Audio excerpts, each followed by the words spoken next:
Good afternoon, ladies and gentlemen, and thank you for joining us as we're about to bring you NJCAA Division II baseball as the Dundalk Lions of CCBC are set to host the Prince George's Community College Owls right here in Dundalk, Maryland. I'm Rocco Jeppe, joined today by Matt Ryan, and right now we're going to swing things over to our public address announcer, Ryan Krim, for today's starting lineups. Ladies and gentlemen, at this time, we would like to introduce you to the game starters, beginning with our visitors from Prince George's. Batting first at center field, number 13, Brandon Crosby. Batting second, playing third, number 11, Dwayne Coleman. Batting third and catching, number 22, Siri Jacob Ramirez. Batting fourth and playing first, number 24, Dakota McFadden. Batting fifth, the designated hitter, number 14, Ryan Faircloth. Batting sixth and playing left, number 10, Quentin Warbaugh. Batting seventh, playing short, number 3, Bay Toe. Batting eighth, playing second base, number 2, Naquan Holden. And batting ninth, playing right field, number 1, Austin Adams. Pitching for the Owls will be number 32, Jonathan Mahoney. The Owls are led by head coach James Williams, who is assisted by Gene Bowles.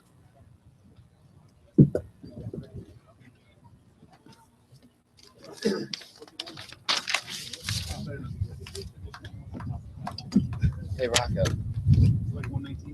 When do we do Dundalk? Okay. After they finish the box, probably. You got to go up and back, right? So hold off, right? All right, folks, so there's the starting lineup for the PG Owls again. It's Brandon Crosby leading off and playing center field. At third base, Dwayne Coleman. Siri Jacob Ramirez catching. Batting fourth is Dakota McFadden at first base. The designated hitter, Ryan Faircloth. Quentin Rohrball in left field. Bay Toe will be the shortstop, followed by Nguyen Holden. And bringing up the lineup, batting ninth in right field, Austin Adams. Pitcher today, as you heard, Mahoney, big right-handed pitcher. Get some more information on him for you a little bit later. A beautiful day here in Dundalk, wind blowing out slightly. Left center field, I guess you could call it. Bright, sunny day. About 55 degrees is what the first pitch temperature will be. Managers heading out, exchanging lineup cards right now. The Lions team led by second-year head coach Kyle Campbell. And today, Prince George's will be led by James Williams.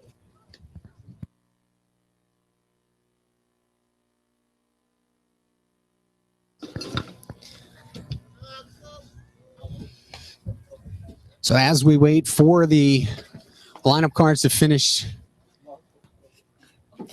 turn things over for just a moment. Matt, tell me a little bit about both of these ball clubs. Just some quick hits as we're waiting to get to the Dundalk starting lineup. So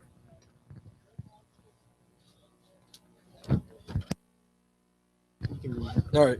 So overall, Prince George's, they're 10-2-1, and they tied CCBC Catonsville 10-10 in their last game. They started the season 9-0, but have gone 1-2-1 since. Prince George's team batting average is .416. Their on-base percentage is .511, and their average is .231. Team has hit 11 home runs compared to Dundalk's 2, and the hitters' strikeout to walk ratio is almost even at 71 strikeouts and 69 base on balls. And that tie against Catonsville was the team's last game. Game shortened due to darkness. We'll find out later this season if there are any implications as far as conference and regional tournament seeding. That was just on the 9th, was that last game. So the Owls haven't played in quite some time now. It's been about a week and a half since their last game. Not sure how that'll affect them today. We'll find out, obviously, within a few moments here. As coaches are going over the ground rules, we're going to step aside for just a second, and we'll be right back with the starting lineup for the Dundalk Lions.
Here's the starters from Ryan Krim, our PA announcer for Dundalk. And now, the starting lineup for your CCBC Dundalk Lions.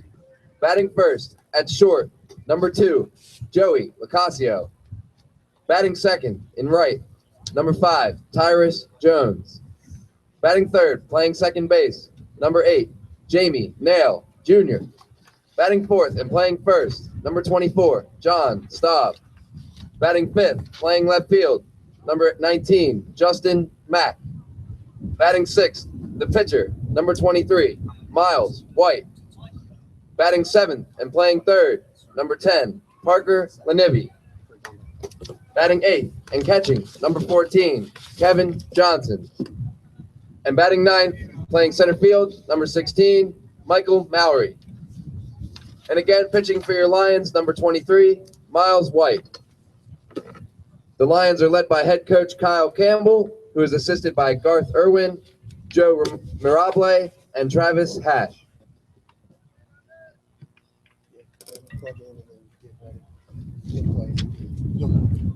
At this time, we ask all that are able to please rise and remove your hats as we honor America and the men and the women of the armed forces with the playing of the Star-Spangled Banner.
All right, folks, we're back. In case you didn't catch the lineups for the Lions, run through that real quick here as the players take the field. Leading off at shortstop, Joey Lacasio. Right fielder, Tyrus Jones will bat second. Batting in the third spot will be second baseman Jamie Nail. John Staub, he's going to be at first base, batting cleanup. Justin Mack in left field, followed by the pitcher designated hitter Miles White. Third baseman Parker Lanivi. Catcher Kevin Johnson, and rounding out the starting lineup will be the center fielder Michael Mowry. Miles White, as we said, starting this game. Going to take you over here in just a second to Matt Ryan, who's going to give us some information on the starting right-handed pitcher for Dundalk. So Miles White, this is his first start of the year so far this season. He only has 2/3 of an innings pitched. We embody the spirit of He has 2 Ks though, so 2 batters he faced, strikeouts.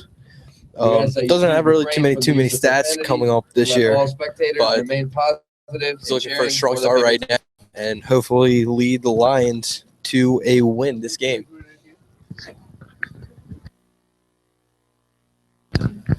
So there you have it. Right-handed pitcher for Dundalk.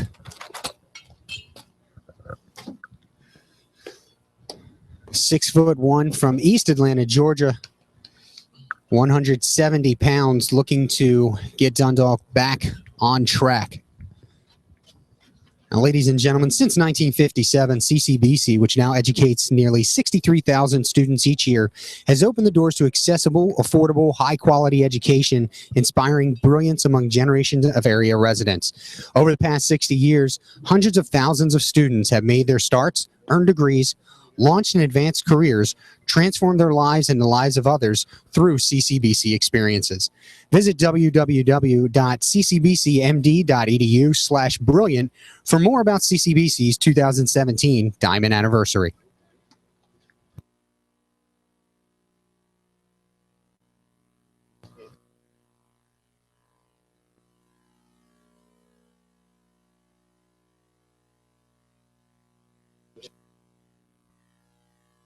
Now batting the center fielder.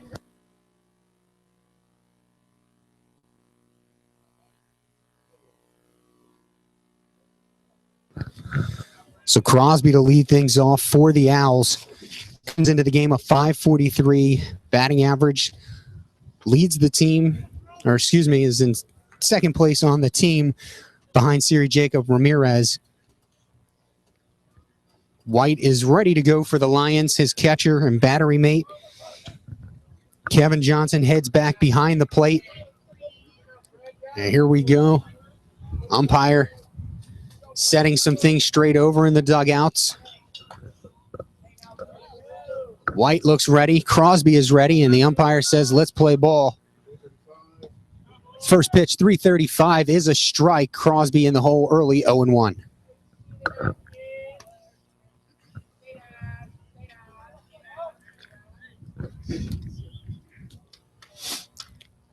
Oh, 1 count, the 6-1 right-hander gets the sign that he likes. White now with the delivery inside for ball 1. 1-1 the count. Just getting started here. Top of the first, leadoff hitter for the Owls. Brandon Crosby stands in 1-1. Here's the pitch.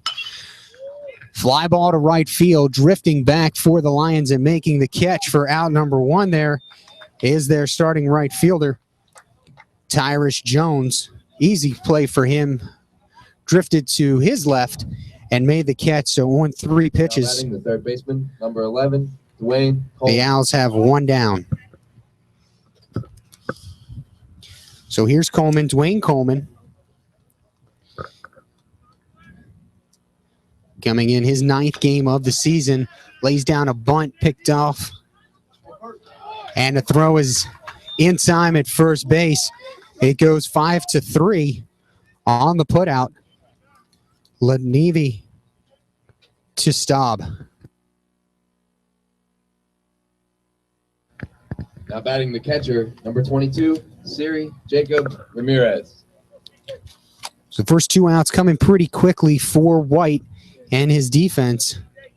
Here's Siri Jacob Ramirez. The starting catcher for the Owls takes strike 1.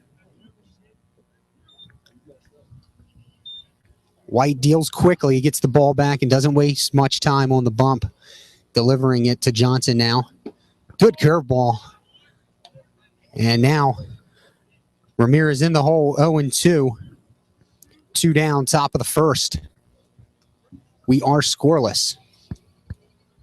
White with the pitch in the dirt for ball 1.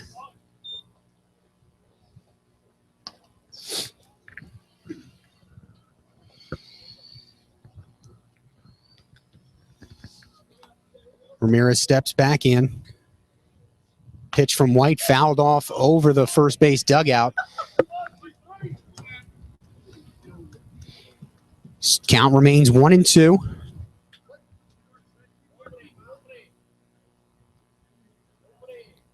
Here's the pitch. Ground ball foul down the third base line. So Ramirez staying alive in there. Count remains 1-2. Going to see a 6th pitch of the at-bat here. White again working quickly. He's got what he likes. Goes into the windup. Now the pitch. Curveball fouled off down the right field line. So Ramirez doing a good job of staying alive, making White work here in the first inning. Pitch number 7 of the at-bat coming up. Timeout called and granted by Ramirez.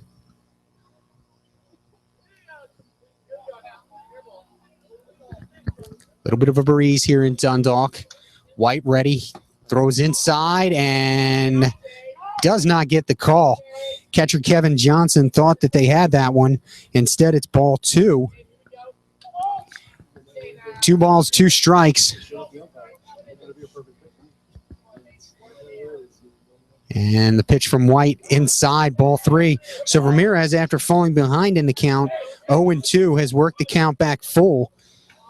Pitch number 9 of the at-bat coming up. Doing a good job, seeing a lot of pitches, making White work, go through his entire repertoire. Here's the full count pitch. Line drive into right field and a base hit for Ramirez. The ball gets away from the right fielder and it's going to get to the track. Ramirez will end up at second base, so a single and an error on the right fielder. Tyrus Jones puts an Owl at second base with 2 outs. Now batting the first baseman, number 24, Dakota McFadden. So Ramirez fell behind 0-2, worked the count. On the 9th pitch of the at-bat, a full count. And he took it to right field, a nice clean hit. The error on Tyrus Jones puts him at second base. And now the Owls cleanup hitter, Dakota McFadden, the third baseman, will step to the plate. Batting .471 on the year so far. McFadden got a duck out there on the pond early here in the first inning. Tried to throw the curveball on the first pitch and goes over top of McFadden's head. A good play there by Johnson to keep that one from ending up at the backstop and Ramirez from advancing to third.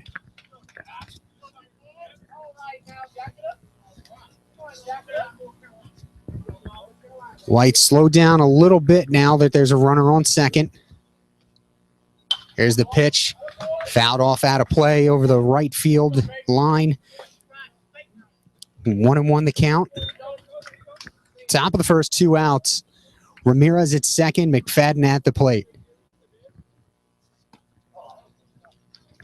Right now, McFadden has 17 RBIs on the season. Really looking to add on to that total right now. Number 2 on the team with 17 RBI. Brandon Crosby, the Owls leadoff hitter, leads the team with 23. White is ready on the hill.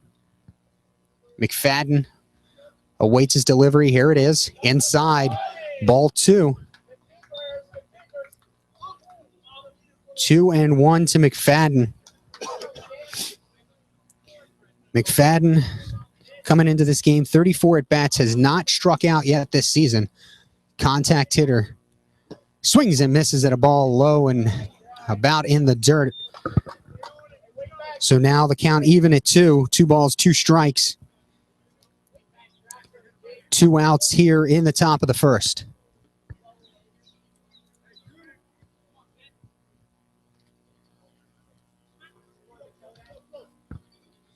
White is ready, goes into the windup. Now the pitch and another foul.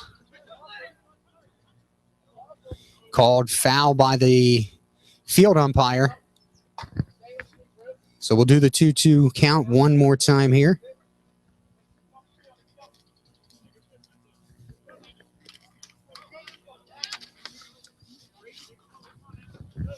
Two balls, 2 strikes. This will be the 6th pitch of the at-bat for McFadden after Ramirez saw 9 pitches and eventually singled to right, ending up at second on the error by Jones. Here's the pitch. Right back up the middle, right at the center fielder, and it goes over his head. He got lost there, couldn't decide which way to go. Ramirez will score, and into second base is McFadden.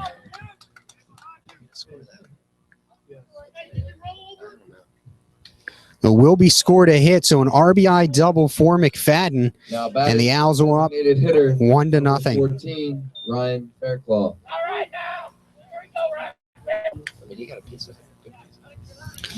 Just a bullet hit directly at the center fielder, Michael Mowry, and he couldn't decide if that ball was going to go deep or stay down, and eventually just went right over his glove for the RBI double. Here's Ryan Fairclough, the designated hitter. Right now, Fairclough is batting .429 this season with 6 RBIs, I'm sorry. Ball 1 8 outside. strikeouts on the season so far. So after going through the first 2 batters relatively quickly on 4 pitches, got a fly ball to right field and a 5-3 put out. White has given up back-to-back base hits and 1 run thus far in the first with 2 outs now. That's high for ball 2. So 2-0. Fairclough in position now to just sit back and pick one out that he likes. Slugging percentage is .714, so he will do some damage extra base hit wise. White ready now. Fairclough takes one outside, but that's in there for a strike. 2-1 now. to Faircloth.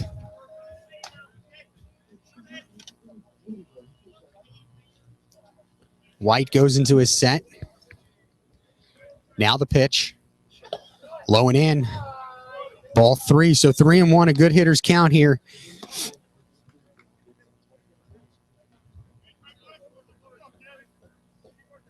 Faircloth likes to swing 8 strikeouts and 28 at-bats. 7 walks, though, so it could go either way here on the 3-2 pitch. Here it is in the dirt for ball 4.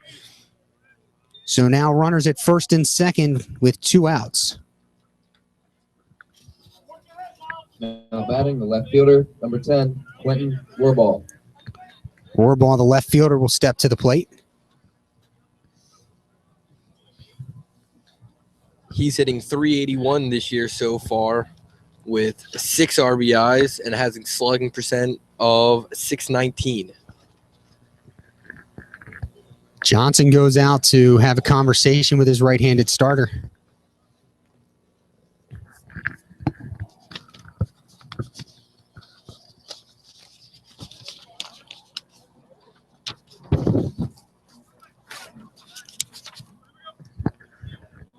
So here's Warball. He's a sophomore out of Largo, Maryland. The first pitch is inside for ball 1. White now having a little bit of problems finding the strike zone early in the count to hitters. Looks in, runners at first and second. McFadden at second after his RBI double, and Faircloth is the trail runner as White delivers ball 2. So now 2-0 to Warball.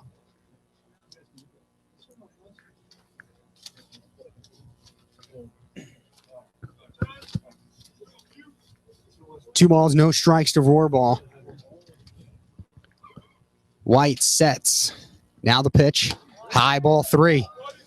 So 3-0, not the position you want to be right now.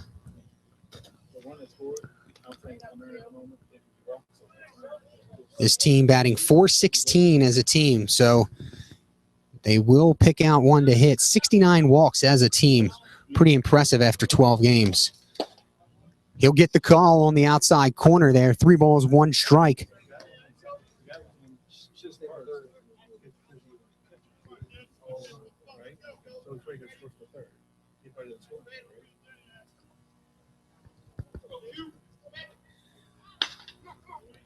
Low and outside, and Faircloth tried to go down the line with that one, but it will go foul. So 3 balls, 2 strikes.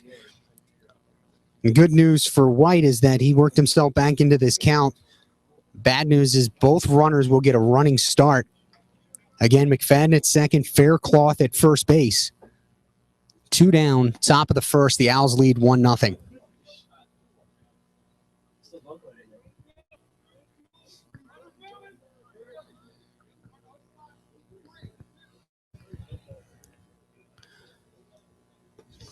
White looks in. Gets the sign from Johnson. Now he has what he likes, comes to a set, high set, up around the chin. And now the pitch. Faircloth fights it off again down the right field line. And we'll do the 3-2 count another time.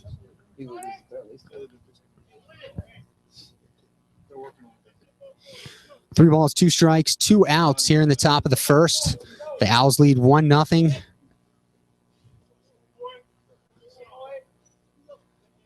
White peers in. He's got what he likes. Big lead by Faircloth, and it won't matter as ball 4, back-to-back walks now for White, and the bases are loaded. Batting the shortstop, number 3, Bay Toe. As you just heard there from our public address announcer, shortstop Bay Toe steps up to the plate, and he is no slouch at the plate either. He's hitting .361 this season so far with 10 RBIs and 12 walks. So he also has .510 on base percentage. So he's really just looking to get on base and get a run here for the Owls. This is something you don't want to see in the first inning. Timeout called here. Lions pitching coach Garth Irwin out to the mound to talk to his young hurler. And after getting 2 quick outs, he got a fly out to right field and a ground ball to the third baseman on 4 pitches. Since then, the wheels have kind of come off. We'll step aside for just a moment as the players huddle up on the mound, and we'll be back to continue the action. It's bases loaded, top of the first, 2 outs. The Owls are threatening again.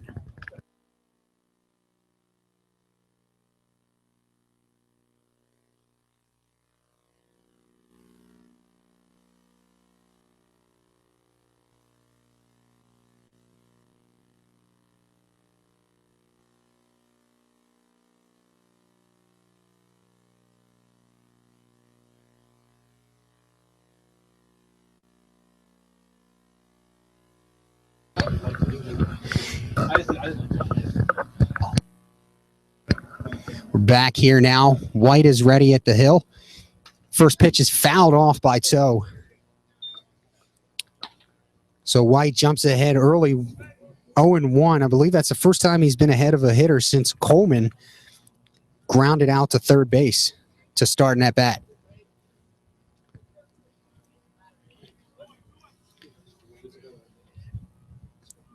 Bates, the young freshman shortstop from Philadelphia. White is ready on the hill. Bases loaded. Here's the pitch. Outside for ball 1.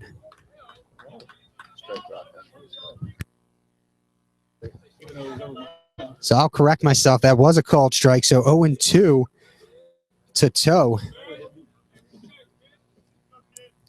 White getting a little bit of help there from the home plate umpire. So now he'll deal ahead. And Toe waited on that curveball, served it up into center field. 1 run will score. Here comes a second run. The cutoff to second base will get Toe, and the runs will count as McFadden and Faircloth score on the RBI 2-run single.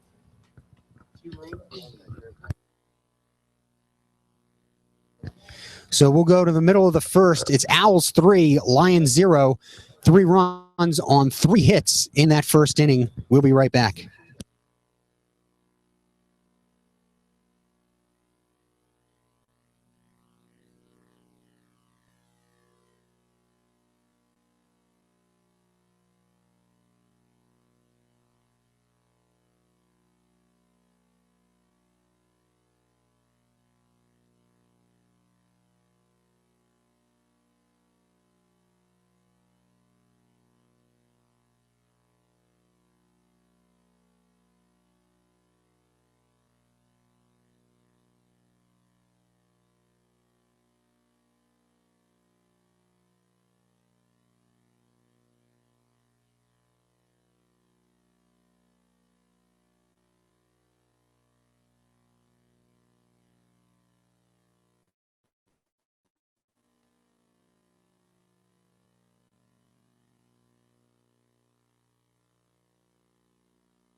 All right, we're back live here at CCBC Dundalk. The Lions getting ready to take their first cuts at, we're guessing, is 6'5" starting pitcher for the Owls. Playing short, number 2. and Jonathan Mahoney. Ocasio. Mahoney, all of about 6'5", and we might not be giving him all the credit on his height there. Matt, tell us a little bit about him, if you would, please. Right now, he has 1 game started this season, has 2 wins, no losses, has 1 complete game. He's thrown 14 innings so far, only given up 8 hits, 7 runs. Only 5 of them have been earned, walked 9, leads the team with 24 strikeouts, and has a 15.43 K/9 ratio, and has a 3.21 ERA this season so far. Yeah, everything that we came to expect for this right-hander. Saw him a few times last year as a freshman. Very hard-throwing right-hander. Helped this team get pretty far last year. And we're just being told he's number 7 in Division III for strikeouts per 9. And that 15-to-1 ratio will help with that. So strike 1 called on Locasio. He lays down the bunt right back to Mahoney, who fields it, takes a step, throws it in the dirt, and a good pick over there at first base. First baseman did a really good job at keeping his foot on the base. It looked like it came out for a second. Good play. I mean, Batting right fielder, number 5, Tyrus Jones. talk about a difficult play when you see a pitcher like that throw one in the dirt. Sometimes you just put the glove down and pray that it goes in there and stays.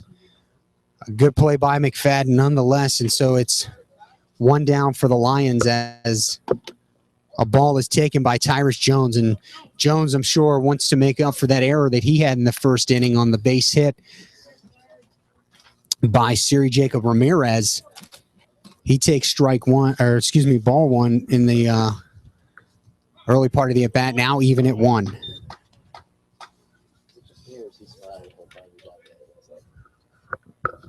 Generally a happy guy.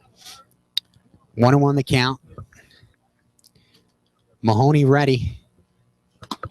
Swinging a foul tip by Jones, now in the hole, 1-2.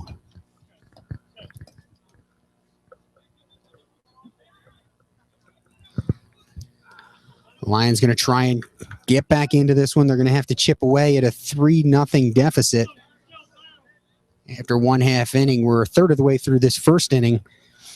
As Locasio tried to lay down a bunt, a good play by Mahoney to jump off the mound, and an even better play by McFadden to dig it out of the dirt on the throw over.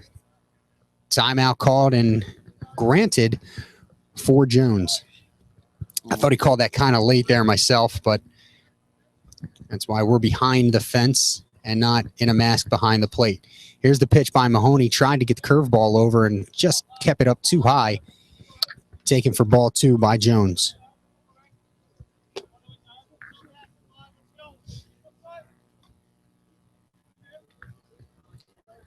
Now 2-2. Mahoney goes into his windup. Here's the pitch, and he hits Jones. No. Looked like it caught the handle of the bat right there. Foul ball. Interesting vantage point being right behind home plate. I heard skin. The umpire hears bat handle. So we'll do the 2-2 count another time here. Pitch number 6 of the at-bat. Mahoney delivers. Swinging a foul tip, but held on by the catcher by the catcher Ramirez, and that's the first strikeout for the big right-hander. Now batting the second baseman, number 8, Jamie Nail Jr. So that'll bring Nail to the plate. Right now, Nail is leading the Lions, batting .349 this season. Swings at the first pitch and sends a pop-up to short right field. The second baseman drifts out to make the catch in Holden, and the side is retired. No runs, no hits, and no errors. After 1 full inning, it's the Owls 3, Lions 0.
Holden. So Holden to lead things off for the Owls. Holden is batting .231 on the year so far, but has a .500 on base percentage. He's getting on base with a lot of walks this season.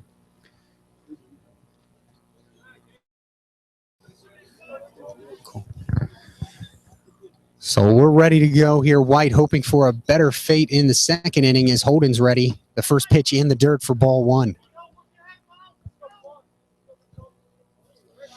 Here's head coach Kyle Campbell yelling from the dugout. Campbell in his second season here with the Lions. The windup, now the pitch. And doesn't get the call there. So one that I thought was too high earlier, now that one too low. And it's a 2-ball, no strike count to Holden.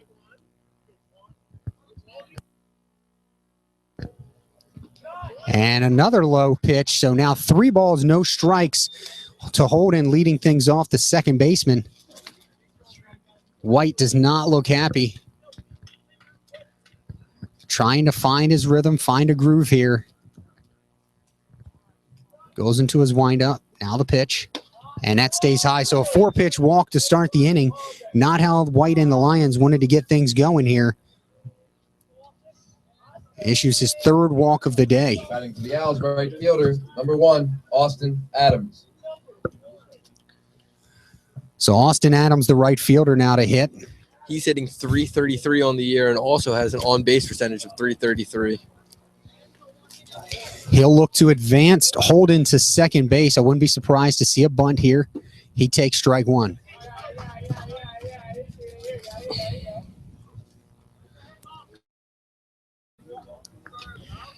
Maryland JUCO baseball, you got to get runs early and you got to get them often. As we saw, Essex was down a few weeks ago to Anne Arundel, 10-2. End up losing that game by 3. Quick throw to first, not in time. So Holden got a little bit too far off that bag. Johnson, a bit of a hesitation and threw down to first base. Still made it a close play. But Holden will remain at first. So now 1 ball, 1 strike count to Adams. Adams, a chopper back to the mound. Pitcher, a low throw to second. And did he dig it? He did. Wow. A good play there by the shortstop, Lacasio, to dig it out of the dirt to get the lead runner, Holden. So Adams reaches on a fielder's choice and now 1 down. For the Owls, the catcher, number 22. The third baseman, number 11, Wayne Coleman. Go one more. Oh, look at the layout. Correction.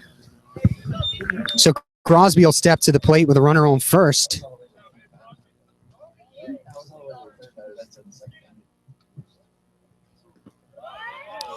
Ball in the dirt, a good block by Johnson. First pitch of ball, excuse me.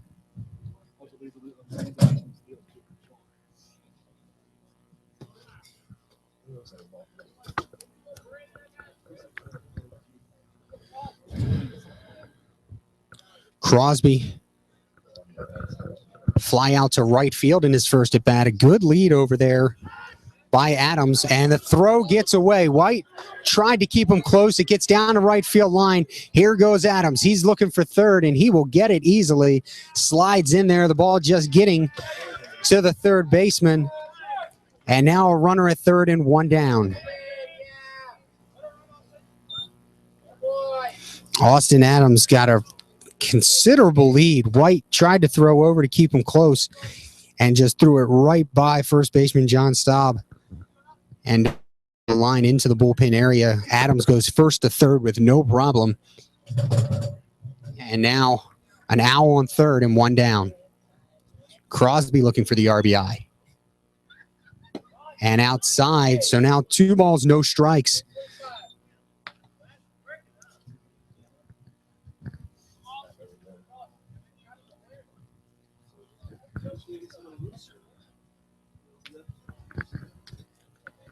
White is ready. goes into the windup. 2-0 pitch is high. Ball 3. Again, struggling to throw strikes in this inning. Threw 31 pitches last inning. That was his 8th pitch there. He's only thrown 1 strike this inning so far.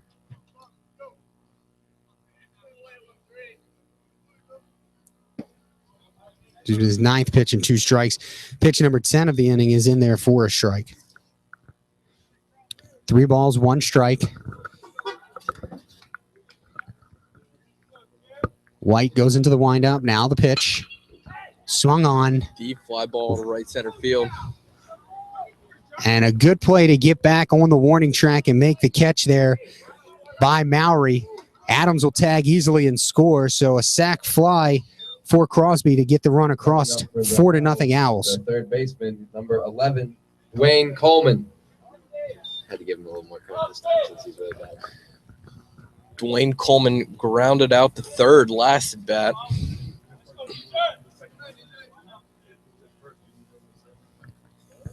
So here's Coleman. Nobody on, 2 outs. A line drive to right field. Back goes Jones and makes the catch on the first pitch of the out. The side is retired. But the Owls score again. It's now 4-0 Owls as we head into the bottom of the second.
And we're back here live in Dundalk, Maryland, home of the Lions.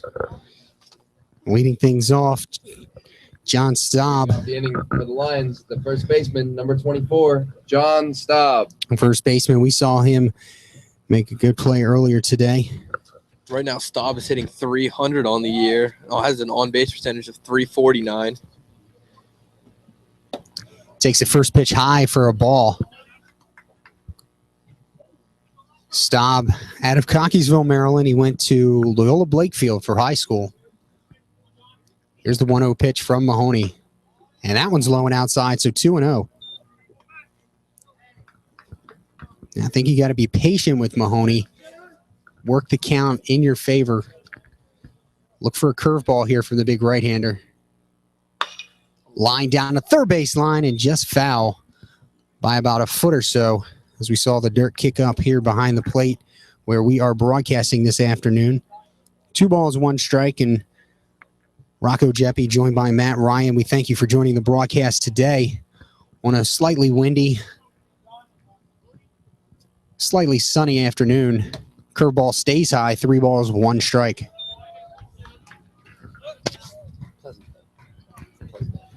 Absolutely. I would definitely say this is a pleasant afternoon. Mahoney, curveball swung on and fouled back. Unlucky for Matt, we are undercover here as he took one off the bat some weeks ago. Humongous goiter on his back that created. Looks like it's healing up just fine. 3 balls, 2 strikes now to Staub. Swings and fouls that one away to stay alive. Continues to work the count and see pitches.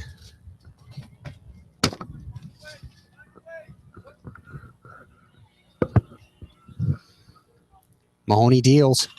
Swung on in foul territory. It might grab a car. No car. Count remains 3 balls, 2 strikes.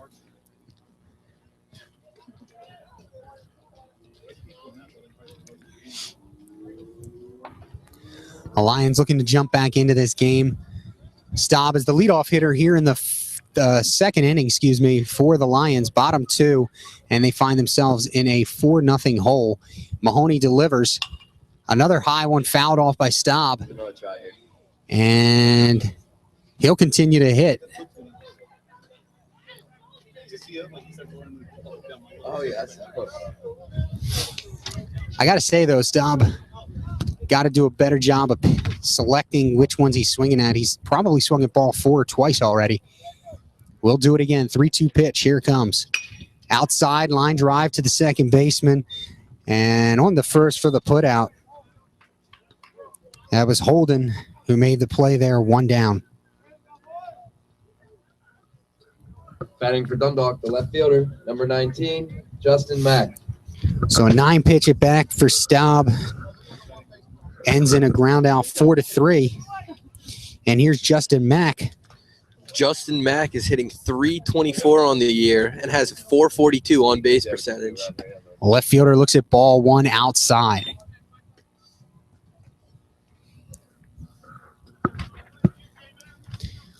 Lions left fielder, sophomore, homegrown product right here in Dundalk, Maryland. Attended Eastern Tech for high school as he watches a curveball come right in there for strike 1. I believe Mahoney working with a curveball and a slider today to go along with his fastball. Goes into his windup. Here's the 1-1 pitch outside.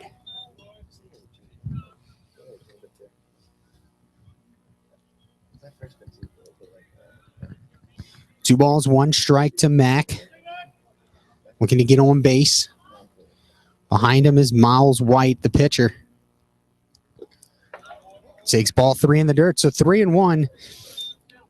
And let's hope Mack paid attention during that at-bat to Staub. Mahoney will get a little high and out of the strike zone when he falls behind. Here's the pitch.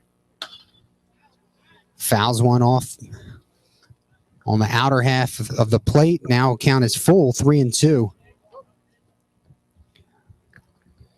So Mahoney starts the inning off going 3-2 to the first 2 hitters for the Lions.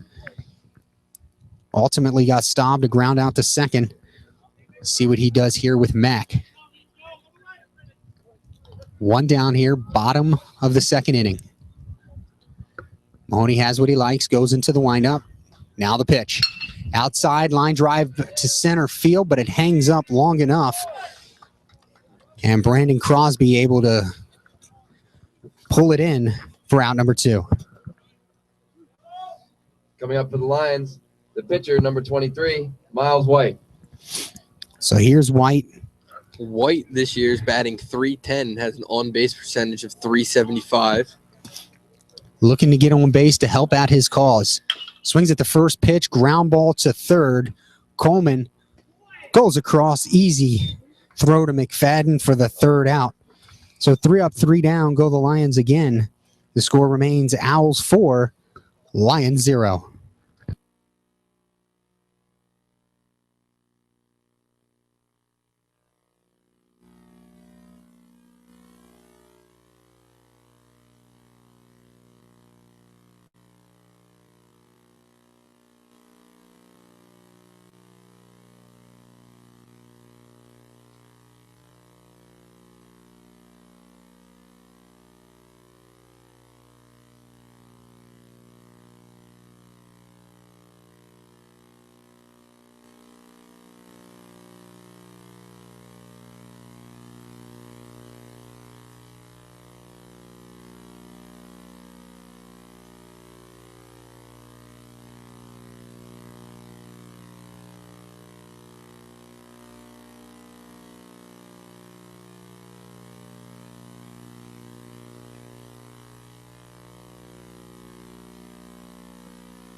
pitcher, number 22, Siri Jacob Ramirez. We're back live here as we start the third inning. And Ramirez will lead things off for the Owls. His first at bat, he singled and reached second with an error. Later scored the first run of the afternoon for the Owls. White comes into the inning having thrown 42 pitches in the first 2 innings. Trying to settle down here. Ground ball to short. And 1 pitch, 1 out as Locasio goes 6-3 to Staub for the first out of the inning.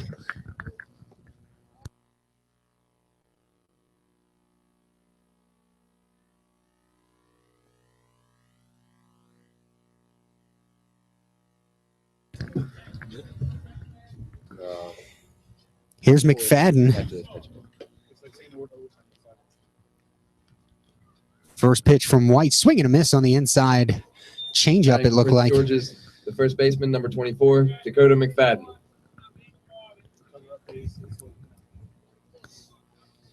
Good pitch selection there from White. Now he's dealing ahead of the count. Timeout called and granted. McFadden just a hair before the windup began.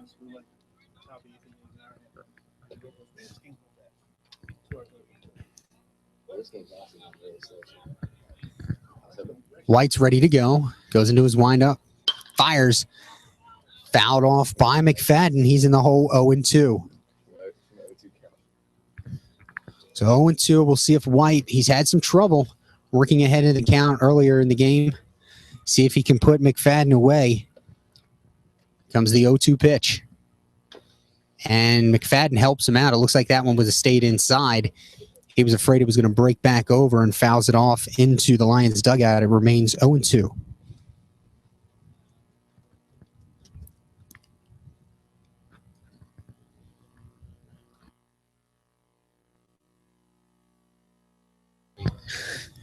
White throws and just a bit outside.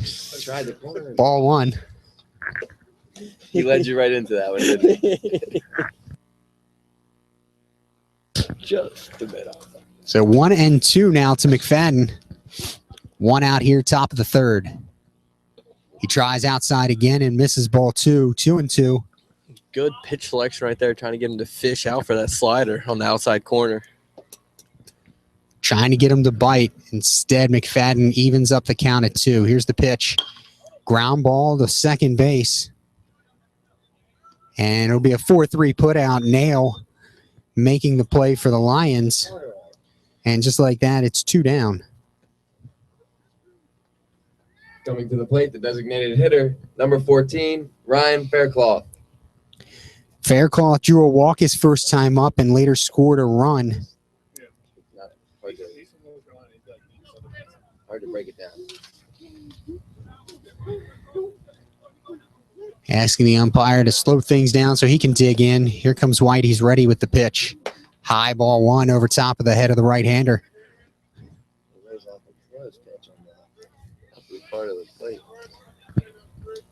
White again working quickly. He's got the sign he wants. Wind up, and here's the pitch. Strike on the outside part of the plate. 1-1 now to Faircloth.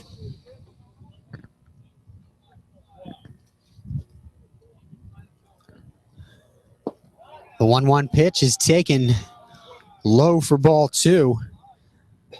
And I think at this point you got to know this umpire is going to give you a bit of a wider plate. Not by much. He's going to give you some height. He is not going to call that low strike. White ready now, deals the 2-1 pitch. And a strike is called on the pitch. A good pitch there on the outer part of the plate to even things up at 2. Keeping it right at the knees, too. Really trying to get those ground ball outs. Good curveball. Not going to get the call, though. And it is 3-2 now. So full count. 2 down here in the third inning. Dundalk still trails 4-0. Here's the payoff pitch, and it's outside all the way back to the backstop. And Faircloth draws the 2-out walk. That's his second walk of the game. Batting for the Owls, the left fielder, number 10, Quentin Rohrball. So Faircloth has reached both times at the plate today. Rohrball, he drew a walk his first time up as well. The fourth walk issued today by White. Rohrball trying to get a little two-out rally here to add to the lead. First pitch is high, ball one. Not a big lead going on over there at all for Faircloth at first base. Yeah, he gives you that typical DH look over there. Doesn't look very fleet of foot, as that one's fouled off by a Rohrball to even things up at one. Doesn't look fleet of foot, but you got to think that he runs the bases pretty intelligently. I know as a former catcher, if you weren't smart on the base paths, then you weren't going to see the playing field, because catchers traditionally didn't run very much.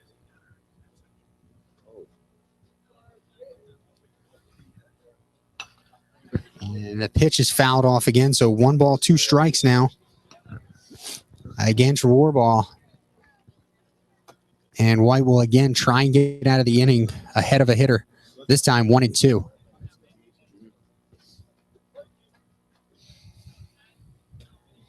Faircloth leads from first.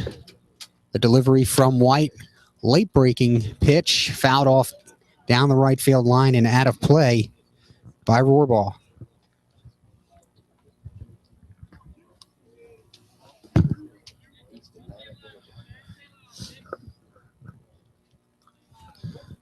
One ball, 2 strikes. White looking to end the inning for the Owls. Good pitch again, fought off by Rohrball. Another good curveball right there. It is got a bit of a late break to it.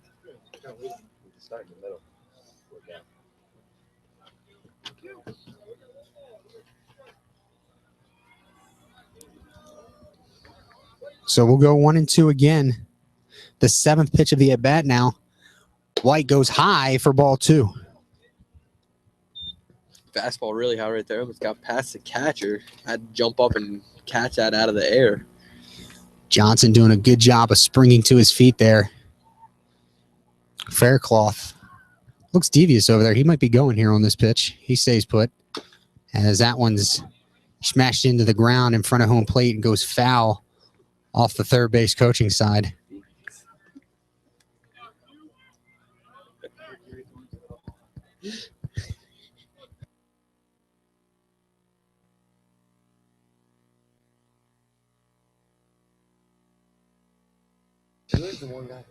White ready. Late breaking curve is in there for a called strike 3. And the Lions get out of it. Great curveball right there. That late break on the inside corner. Get him looking.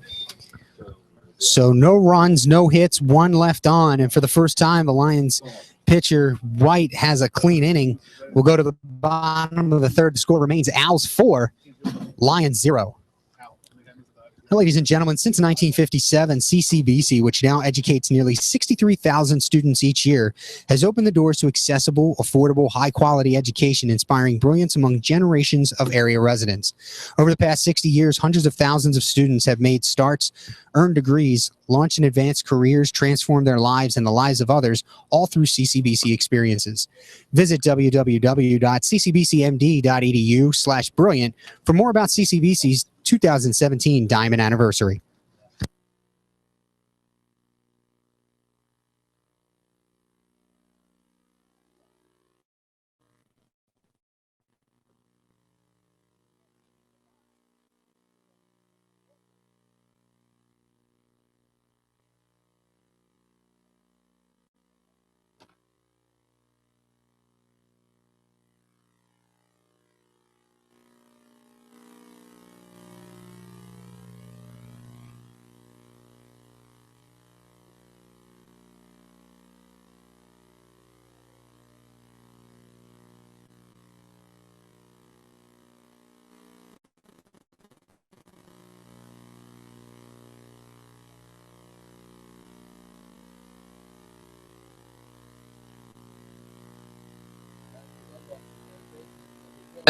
Lanivi. So Lanivi now will lead things off. The third baseman will look to try and get things started for the Lions here in the third. As I said, White had his first clean inning last inning, gave up a walk, but came back to get out of it without allowing a run. That one fouled off by Lanivi, who starts 0-1. Lanivi this year is batting .222 and has a .364 on base percentage. He's really trying to get a hit here. Get a fast start to his average climbing back up again. And that one in the dirt. 1-1 now to Lanivi.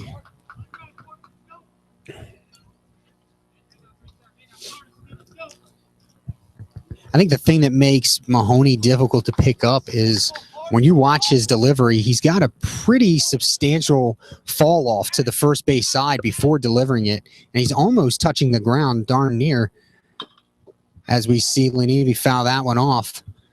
It's almost like a hesitation to throw the ball. And then with that fall off the first base, tough to watch and keep control of everything. It's a great way to deceive batters at the plate. Makes it a lot harder for them to hit it. So Lanivi in the hole, 1-2. Mahoney into his windup. Now the pitch. And the inside pitch is sent down the third base line into the Lions bullpen area. And we'll do it again, 1-2.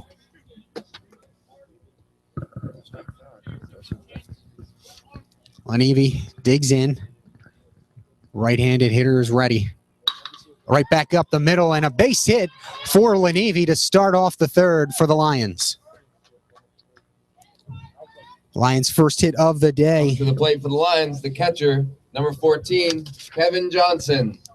So here's Johnson trying to help out his battery mate. A leadoff single from Lanivi. And the Lions looking to strike.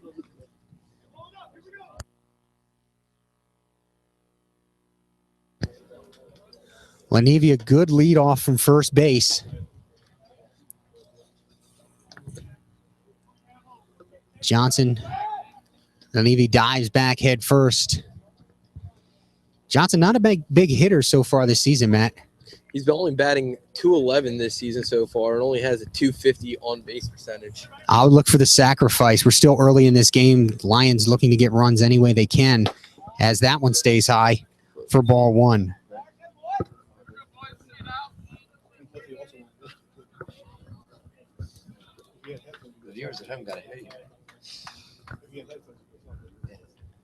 So Johnson takes the first pitch out of the strike zone. He'll hit 1-0 now. Mahoney delivers. That one in the dirt, kicks away from Ramirez, gets all the way back to the backstop, and moving up easily is Lanivi. So now it's second base. And the count 2-0, waiting on the official scorer. Calls that a wild pitch. I concur. Matt, do you concur? I concur that as a wild pitch. Matt concurs. So wild pitch sends Lanivi to second base and a 2-0 count for Johnson. Johnson chokes up about an inch on that bat, swings at one on the outside part, does his job with an unassisted ground out to first base. Lanivi goes down to third. It did a great job keeping the ball on the right side of the field to move the runner from second over to third. So one down for Mowry, but a Lion at third base in Lanivi. A long fly ball could get the Lions on the scoreboard.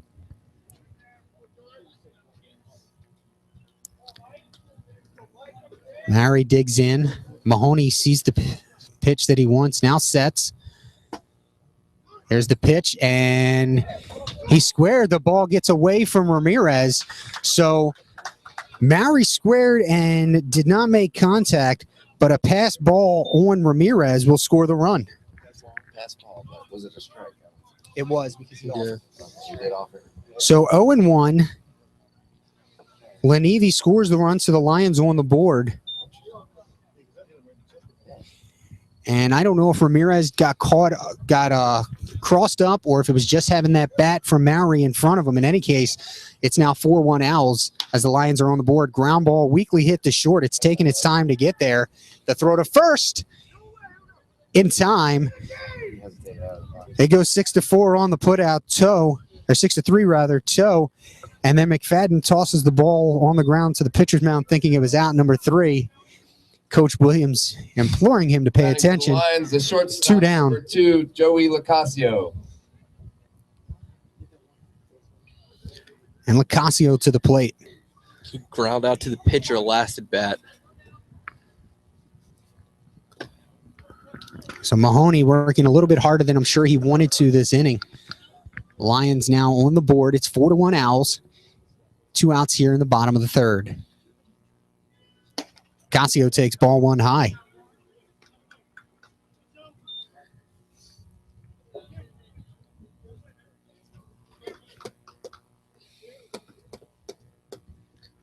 Here's the 0-1 pitch, or 1-0 pitch, ground ball to the shortstop, and we go 6-3 on the putout again. That is the end of the inning, but the Lions are on the board. 1 run on 1 hit, none left. At the end of 3, it's Owls 4, Lions 1.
Hey, Toe. So here's Toe to lead things off in the 4th.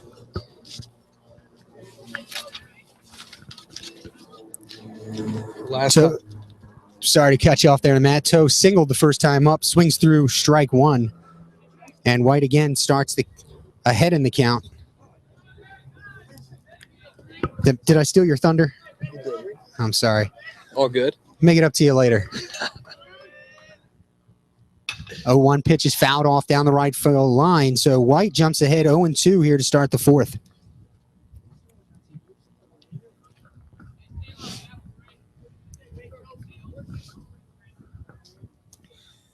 Oh, 2 pitch, half swing, full fly ball to left.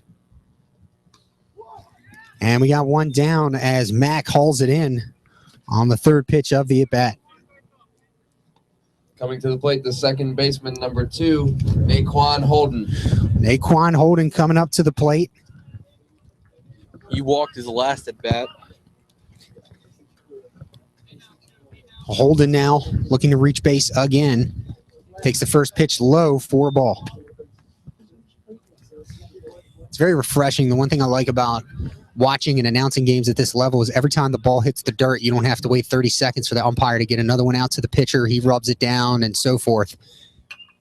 As Holden fouls that one off. With some of these rule changes in the Major League Baseball this year, I'm wondering why they wouldn't have changed that rule or done something new with it, like, you know, instead you no longer have intentional 4-pitch walks. Don't know exactly how much time that's going to save as we watch strike 2 there from White. Holden now in the hole, 1-2. That was a great curveball right there. Nice and low, just broke really late at the knees. White steps off the rubber, for a moment. Now he comes back in. Holden steps into the box.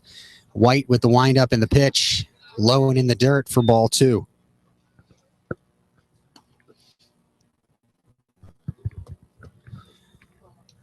And those of you that are huge baseball fans, the World Baseball Classic continues as the U.S. takes on Japan in the semifinals.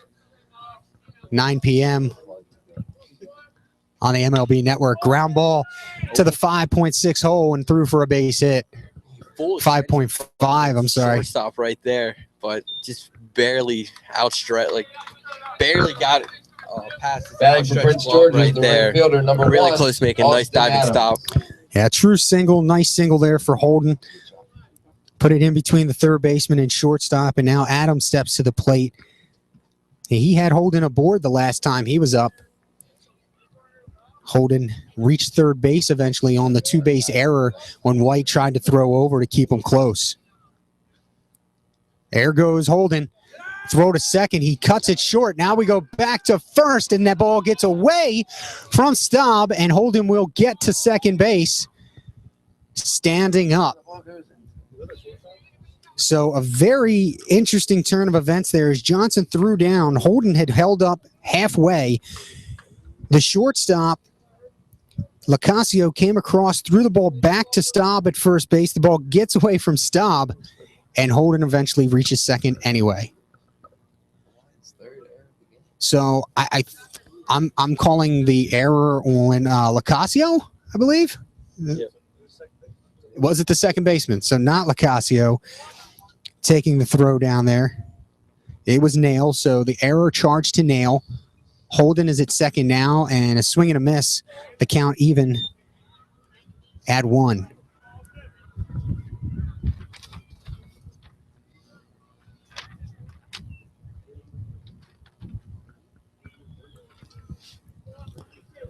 White is ready. Here's the 1-1 pitch. Fouled off out of play down the right side.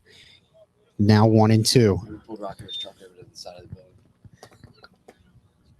I'm glad that I parked underneath of the solar panels here at CCBC Dundalk's Wellness and Athletics Field. That one bounces all the way back. Johnson gives chase on the wild pitch, or what I'm calling a wild pitch. We'll see what the official score says. But that one came back and was about 30 feet up on the backstop. It looks like it might have hit the corner of home plate to bounce over. It got up pretty high. 2-2 as Holden got down to third base with no trouble. So runner at third, 2 balls, 2 strikes, and just 1 out here for the Owls, looking to extend that lead back to 4. They're ahead 4-1 at the moment. White peers into his battery mate Johnson. Got the sign he wants, sets at the chin, brings the glove below and steps off. Wasn't feeling comfortable. Looked like me on the golf course stepping up to the tee, about to hit it and saying, nope, not ready. Now he's into the windup. High and in. 3 balls, 2 strikes. You don't want to lose this hitter. I wouldn't even move if it was out. So Holden at third, full count. Top of the 4th with 1 down. The Owls ahead 4-1. White into the windup, and now the pitch. It's low and outside. So he walks his 5th walk, I believe, of the afternoon. Batting for the Owls, center fielder number 13, Brandon Crosby. So Crosby will come to the plate with runners at the corners and 1 down. I would assume the Lions' middle infield is going to play double play depth. We'll see how they set up.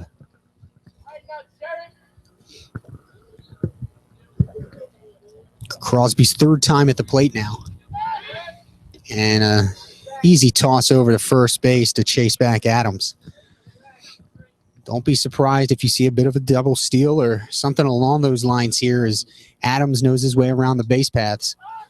And another throw over by White.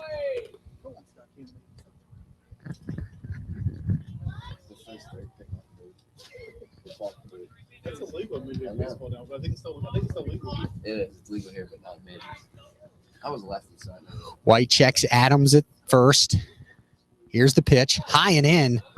And Crosby had to duck to get out of the way of that one. Ball one to start the at-bat. Always wanted to be thankful for when it does.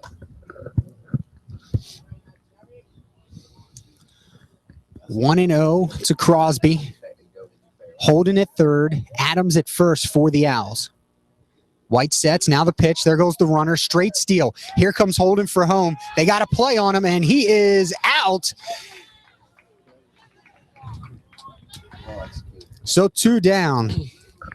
Great play by the Dundalk infield from cutting the ball off from the throw down to second and to throw the ball home and get the runner from third coming home. That was a great set play by Dundalk right there and just It was ran perfectly. Nail knew he had no shot at getting the runner at second, came home with it, and they nailed Holden. Nailed Holden, right? So now Adams at second, but with 2 down. Pitch on the corner. Generous call on the frame job there. 2 balls, 1 strike.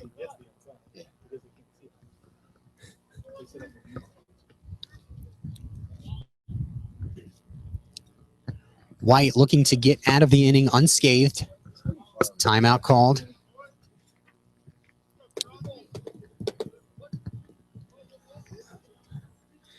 White sets. Adams away from second. The pitch outside.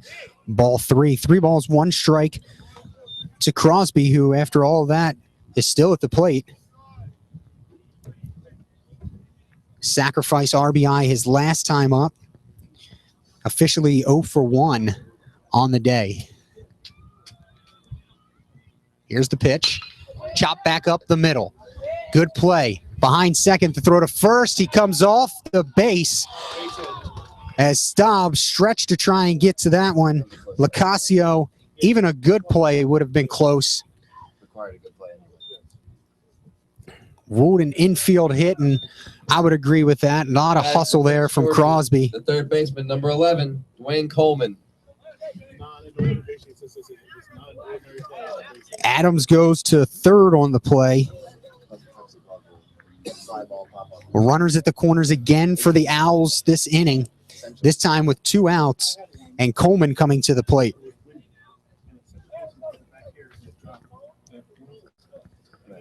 Coleman comes in 0 for 2, 5-3 on his first at-bat, and flew out to right field his last at-bat in the second inning. There goes the runner to second. Hesitation.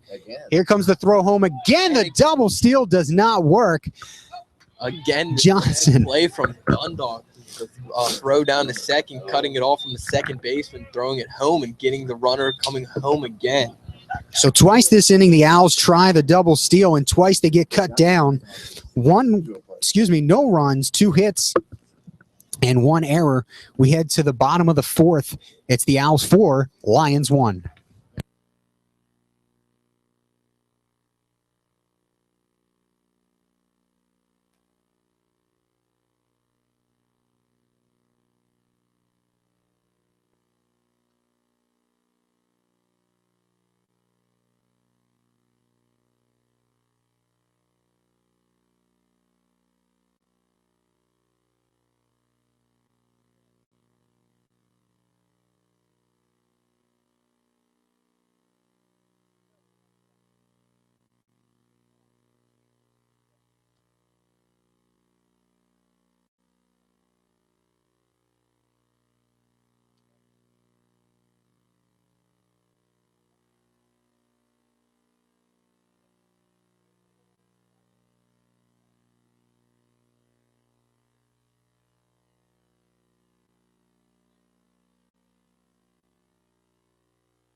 Tyrus Jones leads things off for the night, or for the Lions, rather. Knew that would come eventually today. Bottom of the fourth, and he takes high ball one. Jones, his first at bat, struck out swinging. Mahoney into his windup. Now the pitch. Ball outside, taking down the right field line, and it's just foul. About 3 feet or so. You can't imagine what Jones would have done had he gone with that pitch, taking it down the left field line. A lot of room out there. The left fielder shaded more toward left center than he is in left. In Rohrball, in any case, it's a 1-1 count now on Jones.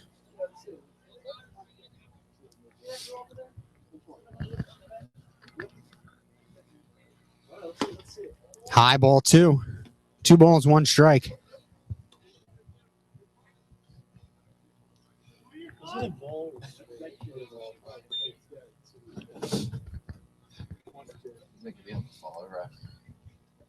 Jones right back up the middle, right center field. It is over the center fielder's head. Crosby giving chase. Jones on his way to second, and he'll have a stand-up double to start the fourth for the Lions.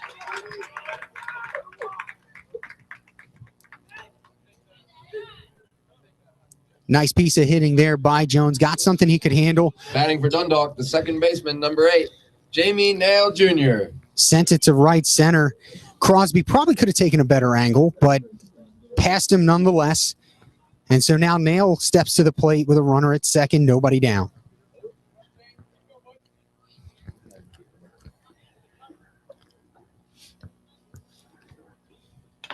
Swung on and fouled back, going after the first pitch.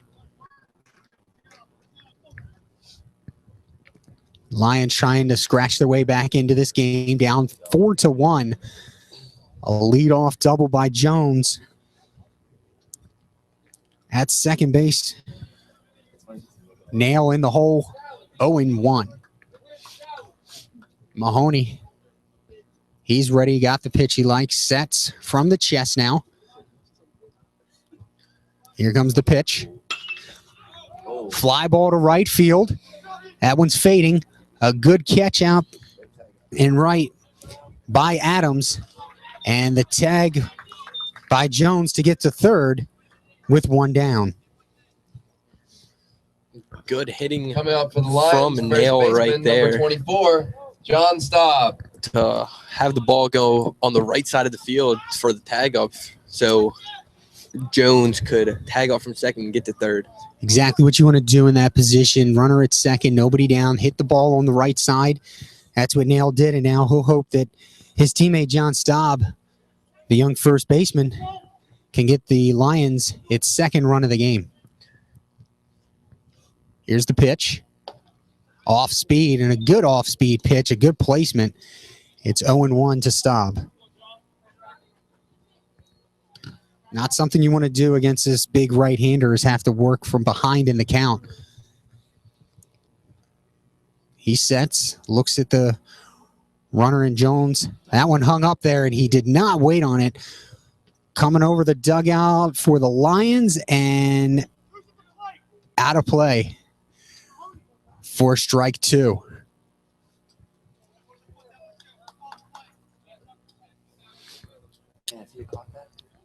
Really could have ran from that. He could have tagged and ran him. Yep. So now down on the count, 0-2. Staub will try and work his way back. His job, get Jones in. 0-2, got to watch for something outside in the dirt. Don't chase the high pitch. Mahoney sets. Now he comes to the plate. High for ball 1.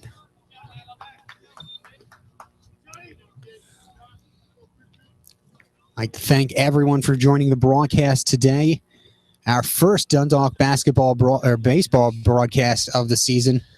Thanks for joining us here. It's Owls 4, Lions 1. Here's the pitch from Mahoney, and a swing, a half swing, full strike, and the second strikeout of the game for Mahoney.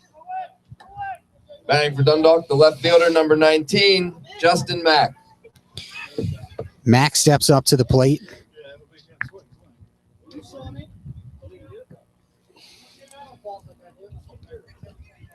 Mahoney still will go from the stretch here. And now the pitch. Swing and a miss by Mac.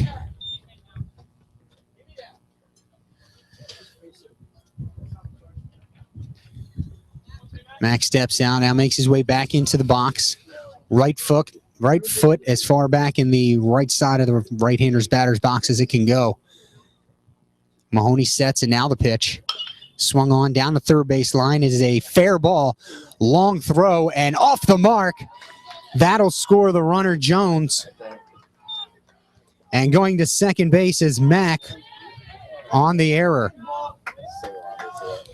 So one hopper from Coleman couldn't be handled by McFadden, and ending up at second Lions pitcher number 23 is Mac. White.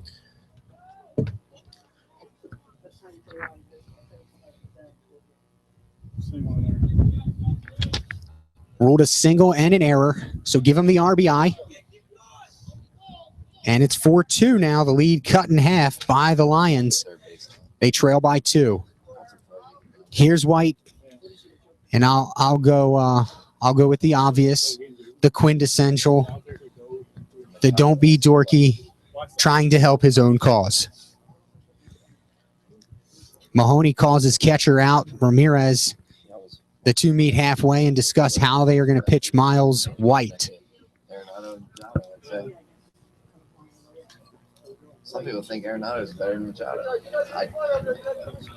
Offensively, he's just one of the best in the league. Led RBIs last 2 years.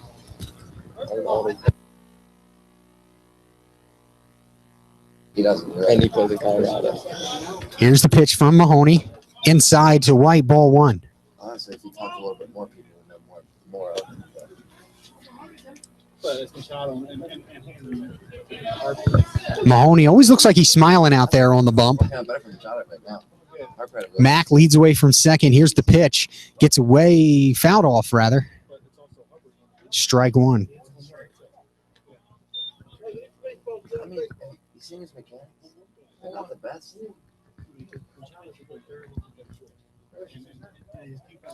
So 1-1 the count, 2 outs here, bottom of the 4th. Lions trail 4-2.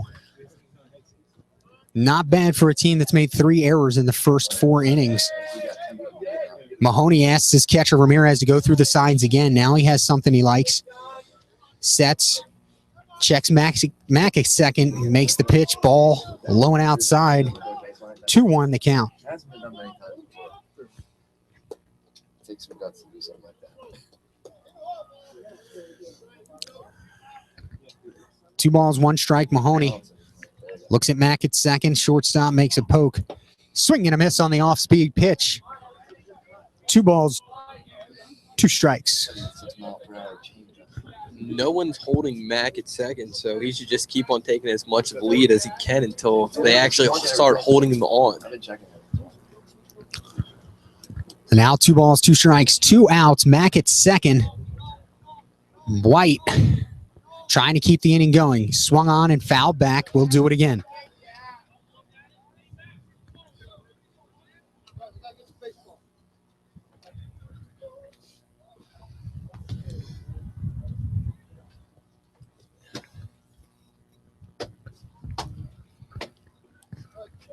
Lions making Mahoney work hard here in the 4th. Trying to get back into it. They've cut the lead in half. It's a 2-run lead for the Owls. Mac at second. 2 balls, 2 strikes to White. Mahoney ready, and now the pitch.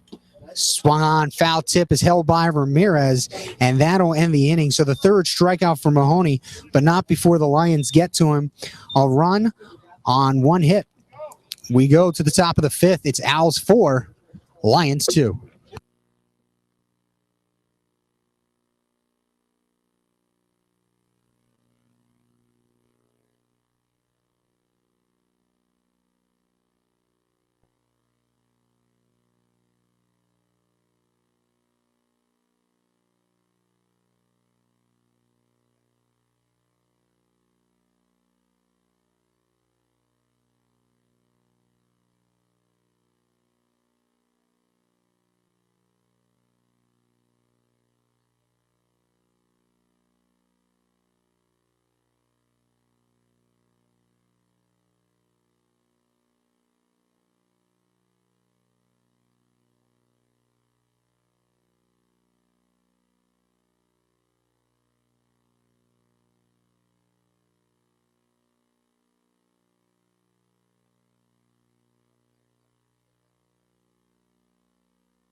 So Sean DiGnazio comes in to pitch for the Lions.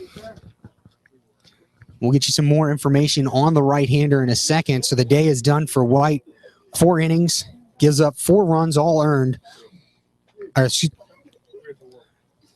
on 5 hits and 5 walks.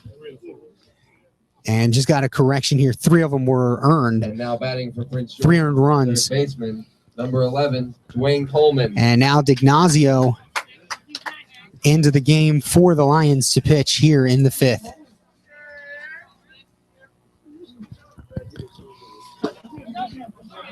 Strike 1 to Coleman to start the inning off for the Owls. DiGnazio this year, he is thrown 9.1 innings, has given up 14 hits, given up 8 runs, 6 of them have been earned, 6 walks, 8 Ks, a 7.71 K through 9, and a 5.79 ERA. Not exactly the ERA you want out of your reliever, but we're just 13 games into the season, and a ball outside. So now 1-2 as DiGnazio was able to jump ahead in the count. Well, just 9 1/3 innings in the first 13 games for DiGnazio. We'll see how he fares today against the Owls. Here's the windup and the pitch. A good curveball hit to the shortstop. Good play made by Lacasio to get him at first base, and we're 1 down.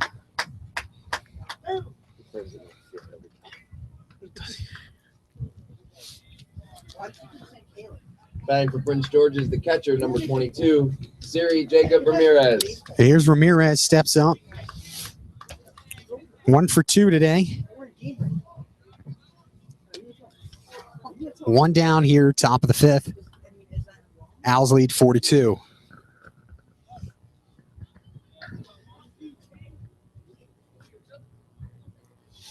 DiGnazio ready, goes into his windup, and now the pitch. Low ball 1.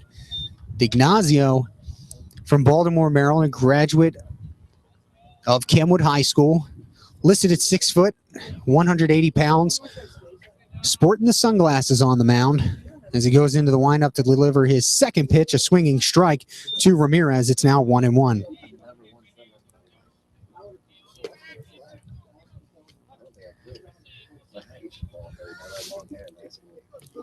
1-1 the count. DiGnazio has what he likes, winds, and delivers high for ball 2. Thank God by the time I got to college, I found me at the 5th. 2 balls, 1 strike. Ramirez with 1 down, trying to get on base to start the 5th inning for the Owls. Here's the pitch. Swing and a miss. 2-2 the count. Nice tight curveball there, Matt, from the young right-hander. And now he's even the count back up at 2.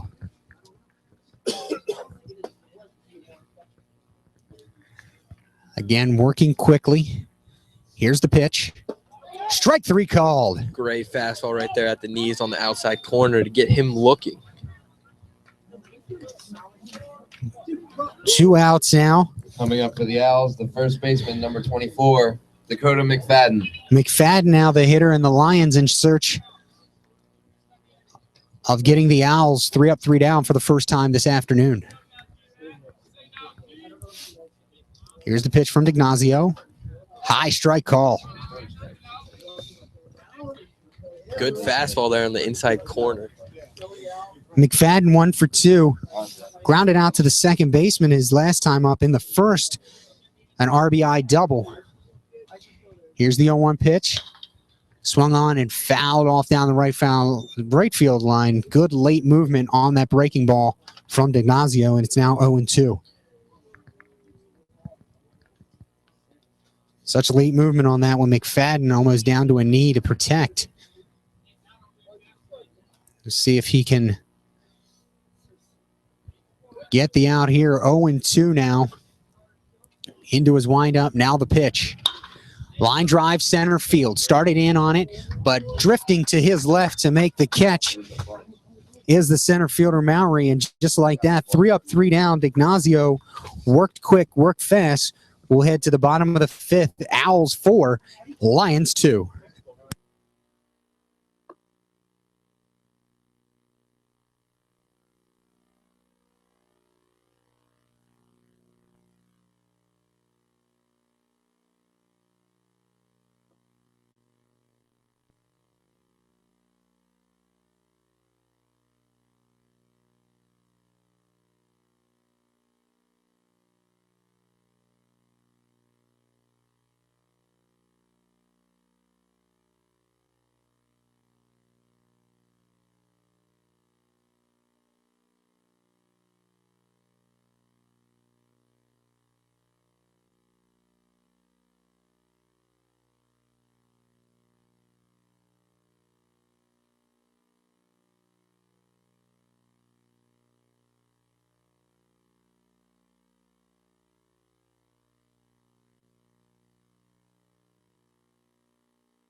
University of Maryland's closer for me. Well, Mahoney, ball 1 to Lenevy to start off the 5th inning for the Lions. I think it was a strike.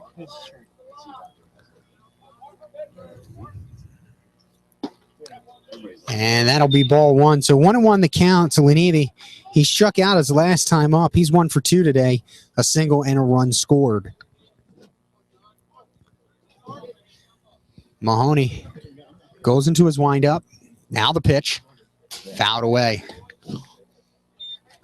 1 ball, 2 strikes to Lenevy.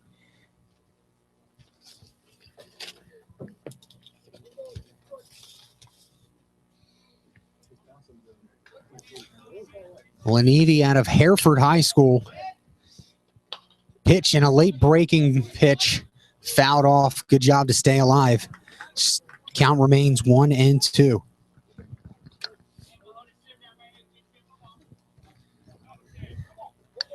Mahoney trying to get through this 5th inning. Ahead to remain the pitcher of record for the plus side. Kicks and fires. Swing and a miss. Down goes Lenevy.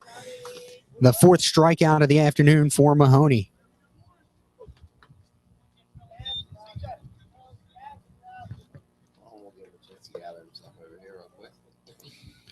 That'll bring up Kevin Johnson, the catcher. Lions, the catcher, number 14, Kevin Johnson. Looking to help get his battery mate back into this game. White finished the afternoon again. 4 innings, 4 runs, 3 earned on 5 hits, 5 walks. Did not have a strikeout. Swung on, foul down the right field line. First baseman McFadden giving chase and scared off by the bullpen, as I would be too, because you never know with these bullpens in this league when they're down the baselines like that. So we'll be 0-1 when Johnson returns to the box.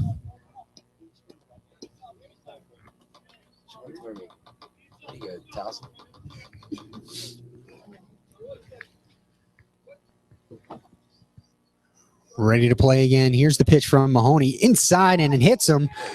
So Johnson will reach via the hit by pitch. The first of the afternoon for Mahoney. The center fielder, number 16, Michael Mowry. Here's Mowry now.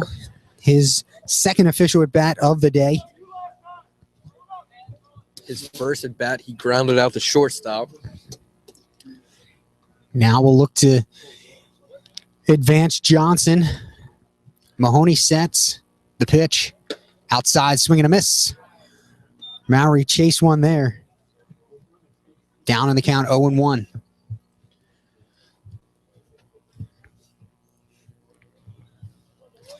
Mahoney shakes off his catcher Ramirez. Now he has what he likes. Sets. Comes to the plate. Fouled off again on the outside pitch. Mowry chops it back behind the visitors' dugout on the first base side, and he's in the hole 0-2. Oh, yeah. Mahoney gets the ball back into play. Now he sets. Johnson leads away from first. The pitch is outside, and did he go? And the call made by the home plate umpire. So Mowry, they went outside on him all 3 pitches, and they get the strikeout. Strikeout number 6. Or is that number 5? Dundalk, the shortstop, number 5 2. strikeouts. Joey Strikeout Locascio. number 5 for Mahoney.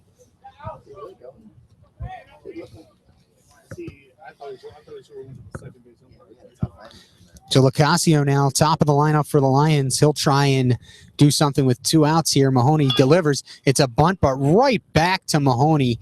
Step and throw over to McFadden for out number 3. And just like that, the Lions side is retired. No runs, no hits, 1 runner left on base at the end of 5. Owls 4, Lions 2.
Testing 1, 2, 3, 4.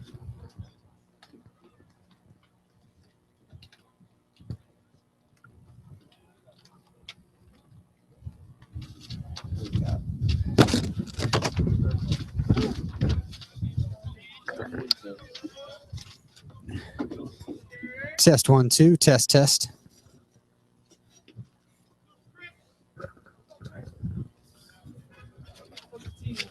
Leading off the inning for the Owls, the designated hitter, number 14, Ryan Faircloth.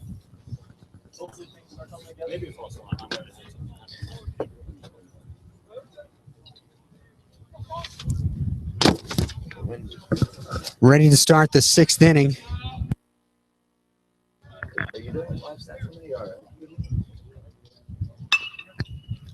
Line drive and through for a base hit for Faircloth on the second pitch of the at-bat. I didn't think there was a first pitch. That one. Yeah. Correction, the first pitch of the at-bat. Faircloth a single to right. Now batting for Prince George's, the left fielder, number 10, Quentin Rohrball. And here's Rohrball up. Runner at first, nobody down, top of the 6th.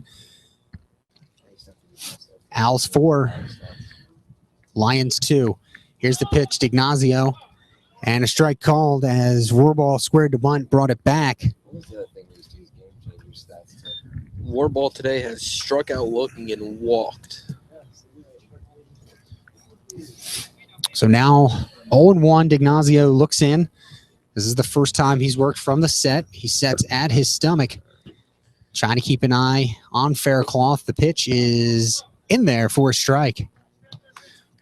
0-2 to Rohrball, who begged to differ with that last call. D'Ignazio ahead, 0-2.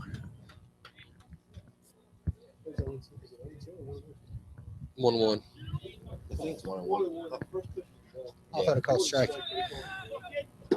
Swing and a miss. So the first pitch of the No. All right, I'm not listening to you guys anymore. Strike 3 on Faircloth, swing and a miss. Stop number 3, Beto. And for D'Ignazio, his first strikeout of the afternoon, or second rather. One down. It's going to be Toe now with Faircloth at first base. Toe's first at bat, he had a line drive to center field that scored 2 runs and gave him 2 RBIs. Here's the pitch from D'Ignazio. High fly ball to center. And Maury camps under it, makes the play. And they're now 2 down in the 6th. Now batting for the Owls, the second baseman, number 2, Naquan Holden. Holden steps to the plate with 2 down, and Faircloth on first. Holden's last at bat was deep ball in the shortstop where he beat out the throw. D'Ignazio looking in a long time there, finally gets something he likes, comes to the set. And now the pitch in there for a called strike. Shakes him off. Sets again.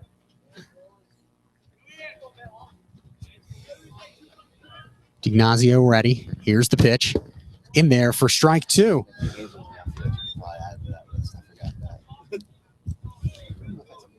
It's not a must watch, but it's a funny watch. So Holden down in the count, 0-2 to D'Ignazio. D'Ignazio looking to That's one of my favorites, just to watch. finish off the Owls here, as that one is fouled back out of play. It's not Rookie of the Year, like the unrealistic movies, but It's so unrealistic. It's basically, how do you lose your best pitcher and basically your starter and still win the World Series in the Rookie of the Year?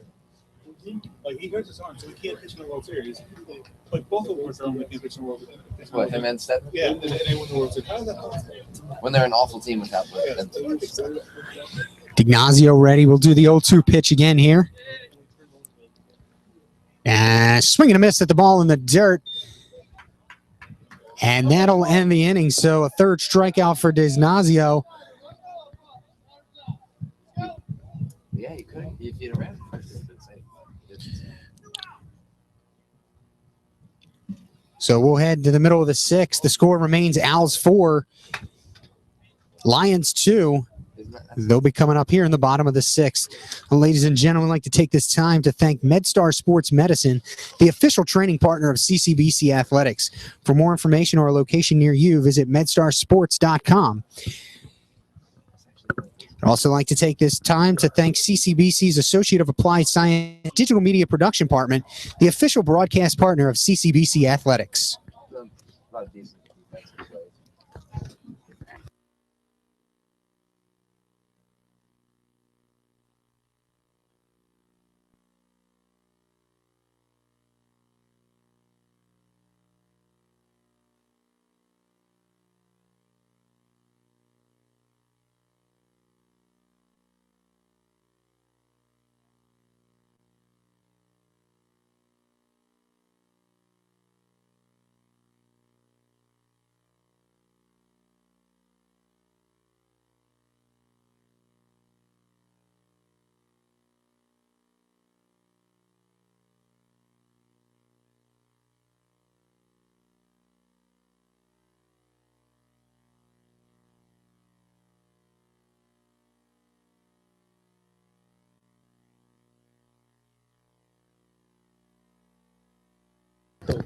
Trust me, I don't want to know. Coming into the bottom of the 6th inning here, the Owls starting pitcher, Mahoney, stays in the game. Through 5, he's allowed 2 runs. Both earned him 3 hits. 1 error to the Owls staff. Dundalk, the right fielder, number 5, Tyrus Jones. So Jones will step up to the plate to lead things off for the Lions here in the 6th.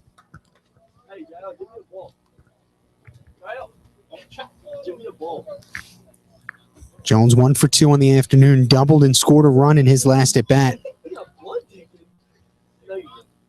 Here's the pitch from Mahoney. Starts him inside with a strike call.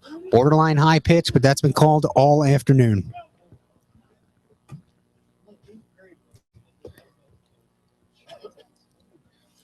Mahoney into the windup. Now the pitch. Outside, pulled down to the first baseman. Booted by McFadden. Now tries to get it over to Mahoney.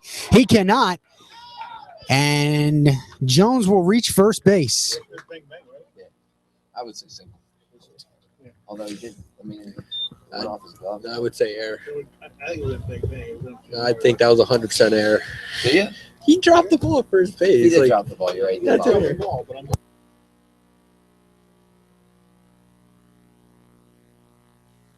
If it doesn't cover, it's not an error. I think it was going to be a big thing. So credit Tyrus Jones with a single there, as even had McFadden not booted it to start, Mahoney not yet there to take the throw anyway, as Jones hustles back to second on the ball one Great. Second baseman, Jamie Nail Jr. to Jamie Nail. Nail last time at bat flew out to right field.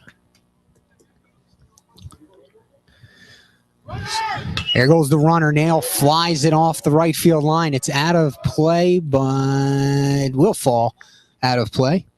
Lions And it's 1-1. So Jones took off from first base there, Matt. trying to get a hit and run to try to get the offense going this inning, try to get runner at first over to third. If you're going to get back into this game, this might be your opportunity here. We were talking off air before the inning started. Mahoney comes in pretty efficient, 61 pitches. But if you can get him to throw some pitches here, work some at bats, get him out of his comfort zone, it could be a whole new ball game. So now the 1-1 pitch to Nail comes from Mahoney, swung on. Slow dribbler to third. His only play is first base in the dirt. Dug out nicely by McFadden. The runner, Jones, advances to second on the fielder's, or excuse me, on the 5-3 putout. Yeah, you're right. There's no other, he would have been out. Because by the umpire going like this. Yeah. And correction, he did call him off the bat. Thought I heard him say out. And I heard somebody explode. So McFadden pulled off the bag apparently over there at first base. So we'll go E5 against Coleman.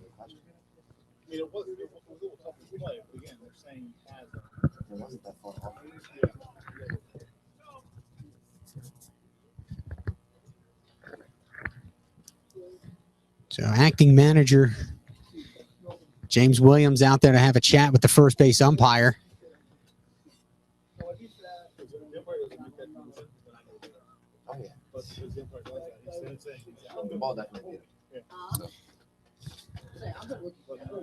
So runners at first and second for the Lions, nobody down. Staub stepping up, and what would you do if you're Coach Campbell here, Matt?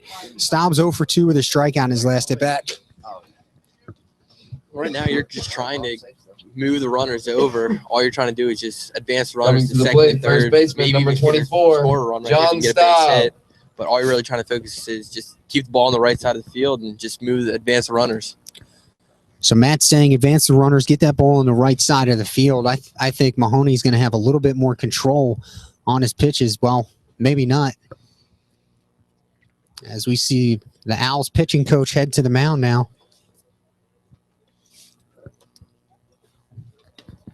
Trying to catch a glimpse of who's warming up out there for the Owls. And I'm being told it's number 5, Thomas Thurgeson, the sophomore from Largo, Maryland. The Owls break from the mound. It's going to be Mahoney. He'll stay in. So Staub now will try and advance those runners. Now, if I thought the Lions were a little bit better of a bunting ball club, I might say Campbell would be inclined to go with the bunt call here. I don't know if they are that far along this year. Staub squares the bunt right back to Mahoney. He checks the runners and over to first base. Staub is taken out, but the sacrifice bunt works. And we now have runners at second and third for the Lions and 1 down. Batting for Dundalk, number 19, left fielder Justin Mack. So Justin Mack had an RBI credited to him in his last at bat. He's looking for 2 more right here to knock this thing up at 4.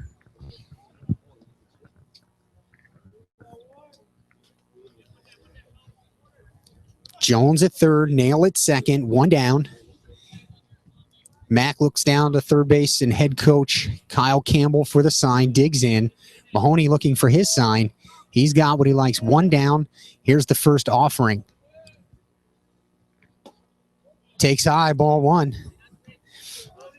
We almost have to wait on those high pitches to see what that call is going to be. So many borderline high calls today. Mahoney sets, checks the runners. Timeout called and granted by Mack.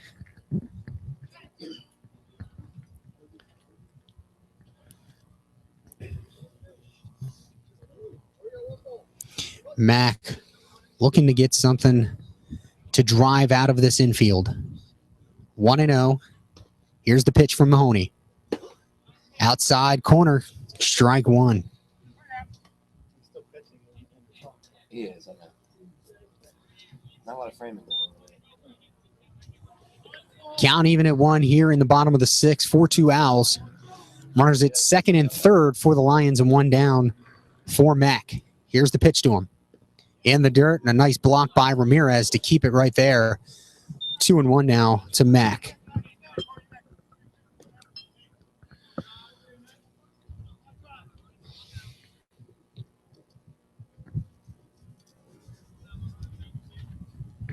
Mahoney shakes his head up and down. Now comes to the set, high set. The pitch. Outside part, line drive to the second baseman. Safe at second on the shovel pass. A good job by Holden to be in the right place at the right time. Just had to take 2 steps to his right to haul that one in. And now it's 2 down. Runners at second and third. Batting for the Lions. For White. Hitter number 23, Miles White.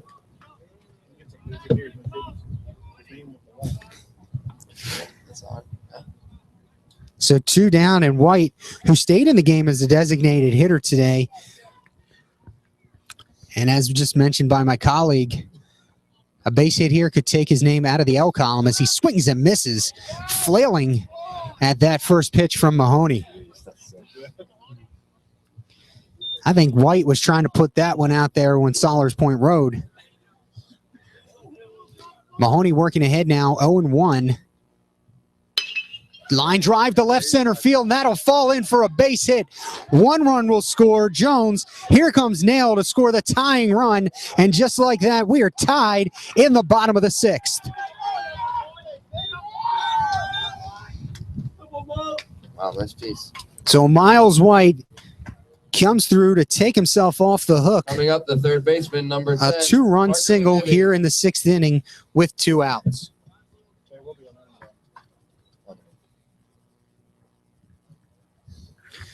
Those runs charged to Mahoney are unearned.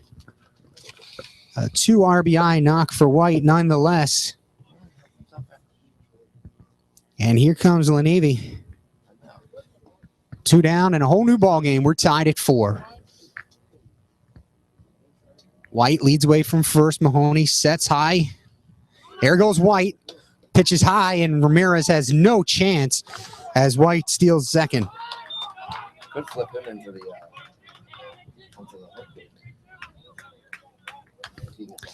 So now runner at second for Lenevy. 2 down, 1-0 is the count. Mahoney a little bit shaken here in the 6th inning. This could be it for him. Maybe his last batter either way. Here's the pitch. Swung on. Lenevy kind of pulled away from that one as he was swinging. And deep fly to right field as it's hauled in by Adams. But the damage is done. 2 runs. 2 runs on 2 hits. At the end of 6, we're tied at 4.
Ladies and gentlemen, we are back, set to start the 7th inning in a now tied ball game. It's 4-4.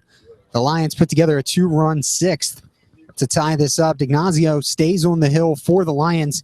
He is now the pitcher of record, as Miles White took himself off the hook last inning with a 2-run single. Fielder, Austin Adams. He is no decision today, as currently is Mahoney. And here's Austin Adams to start things off for the Owls. For the Owls, 4 runs on 6 hits. They've committed 2 errors.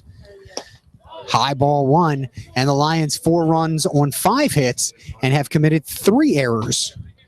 So not exactly what I would call stellar performance from either one of these defenses this afternoon. Here's the 1-0 pitch, popped up to the infield. Staub takes control, and the left-hander hauls it in for out number 1.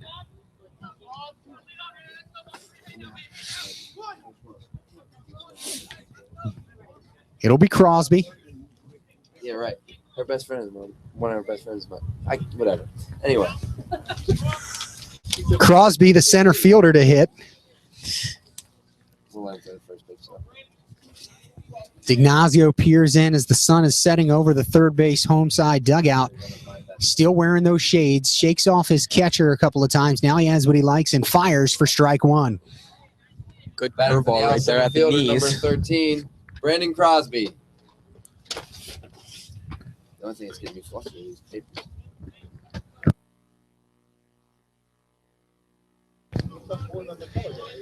You're doing a really good job.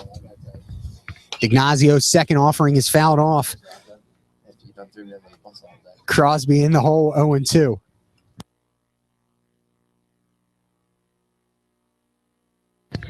Yes, sir. 0-2 the count. Crosby at the dish with 1 down. Here's the pitch from D'Ignazio. Swung on to shortstop Locasio. Across the diamond and to Staub for out number 2.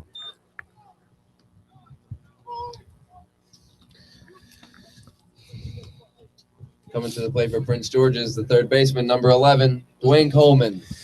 Coleman steps to the plate. Matt hasn't gotten on base this afternoon yet in that number 2 hole. Yeah, he's grounded out to the shortstop and third baseman and lined out to the right fielder as well today. All over the chart this afternoon. Here's D'Ignazio's first pitch to him and is low for ball 1.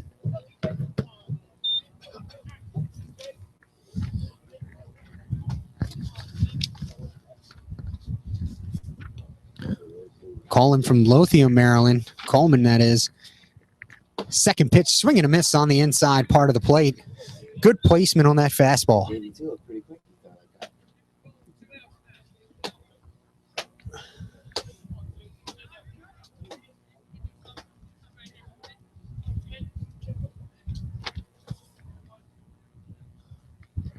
Ignacio's delivery is popped up. Staub coming over. He calls off the catcher, who decides to stay and catch it anyway. 3 up, 3 down, goal the Owls. At the end of 6.5, the score tied at 4. Since 1957, CCBC, which now educates nearly 63,000 students each year, has opened the doors to accessible, affordable, high-quality education, inspiring brilliance among generations of area residents. Over the past 60 years, hundreds of thousands of students have made their starts, earned degrees, launched in advanced careers, transformed their lives and the lives of others, all through CCBC experiences. Visit ccbcmd.edu/brilliant for more about CCBC's 2017 Diamond Anniversary.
So as we start the 7th for the Lions, close the book on Mahoney.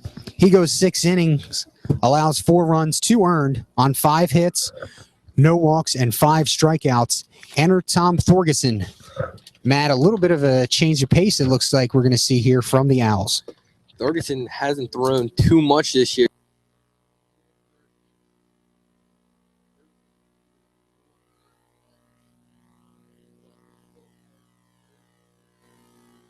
.57, so he's looking for a couple strikeouts, but seems to be giving up the big hits. And Matt, I'm gonna have you do the unthinkable here and give us those stats one more time. I switched the mic off because we were getting some feedback, and I thought you were gonna blow up there. So give it to me one more time, big guy. So Thorgerson so far this year has only thrown 2 1/3 innings, has a 15.43 ERA. Number 14, the catcher, Kevin Johnson. But he hasn't thrown too much this year. In those 2 1/3 innings, he's giving up 4 earned runs, and he's walked 3 during those innings as well. Thank you, Mr. Ryan. His first opponent is going to be Kevin Johnson, the catcher for the Lions. And welcome to the game, Thorgerson. He's greeted into left center field. Here comes Johnson trying for a hustle double. The throw is in time. Good play there by the Owl center fielder Crosby to get that one in. So a single thrown out, trying to stretch it into a double. Coming up for Dundalk, the center fielder, number 16, Michael Mallory.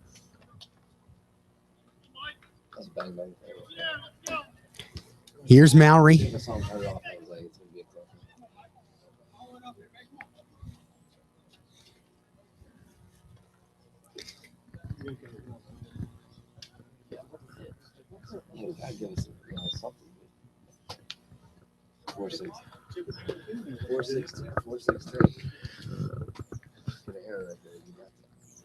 And we were getting back to action. Here's something on the field taken away finally, and now Thorgerson can settle in on his second hitter of the afternoon. Mallory, a Lions center fielder, squares the bunt, and that one bounces away from Ramirez. 1-0 the count.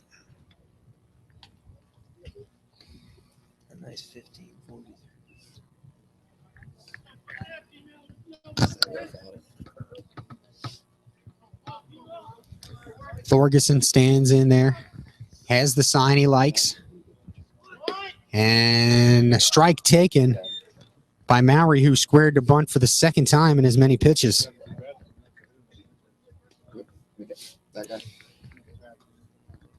Now the count even at 1. We're in the bottom of the 7th, 1 down, as Mallory fouls that one off for strike 2. Game tied at 4. Again, we thank all of you for joining us on this broadcast today. The maiden voyage broadcast for Lions baseball. 1-2 is the count. Mallory stands in there, watches the curveball, swings at it, lifts it high to left field, and coming in to make a shoestring catch on it for the Owls is Rohrberg, and there are 2 down.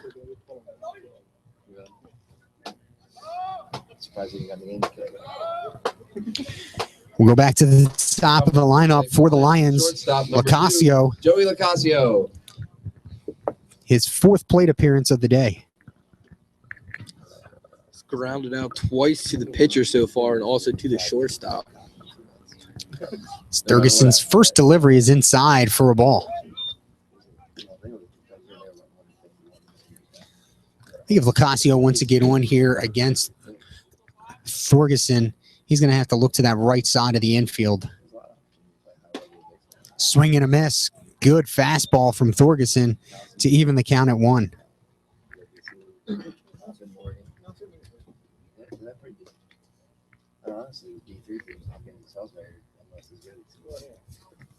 Ocasio's ready. Thorgerson, here's the pitch. Strike 2 called. The right-hander, a true reliever, working out of the set exclusively. No runners on. He's retired the first 2 he's faced in Johnson and Mallory. Here's the 1-2 pitch inside for ball 2. said, like that. They always rewin every year. Sun continuing to set over the home third base side dugout. Thorgerson, here's the 2-2. Swing and a miss. Down goes Lacasio for the third out. 3 up, 3 down for the Lions. We'll head to the 8th. Still tied at 4.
Top of the 8th inning will get started here. It'll be Dwayne Coleman for the Owls. Any good pictures? No, it won't. Where did I leave off here? I'm sorry. It's going to be Ramirez. Siri Jacob Ramirez takes the first pitch for a strike.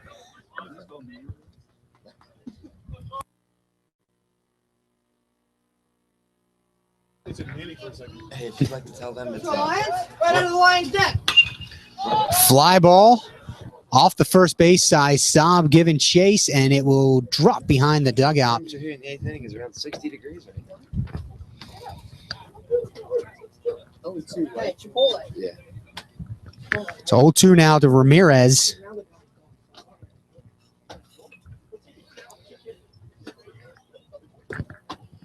We got a nice west wind at 11 miles per hour.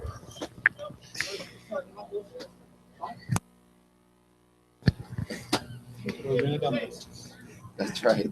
I've heard that one. Dignazio delivers. Well, that's a line from 5. Low for ball 1. So 1-2 Quite an old line. to Ramirez. Dignazio working into his 4th inning this afternoon. Draft pick. He's ready to go. Goes into the windup. The 1-2 pitch. Ooh, Let's get the build-up. he wanted that call. Very borderline. You got to be careful if you're Johnson there. You don't want to hold that pitch too long, Matt, because you hold it too long, then umpire starts to think.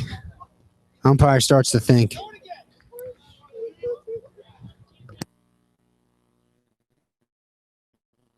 Hey, bro. I didn't know you wanted me to talk.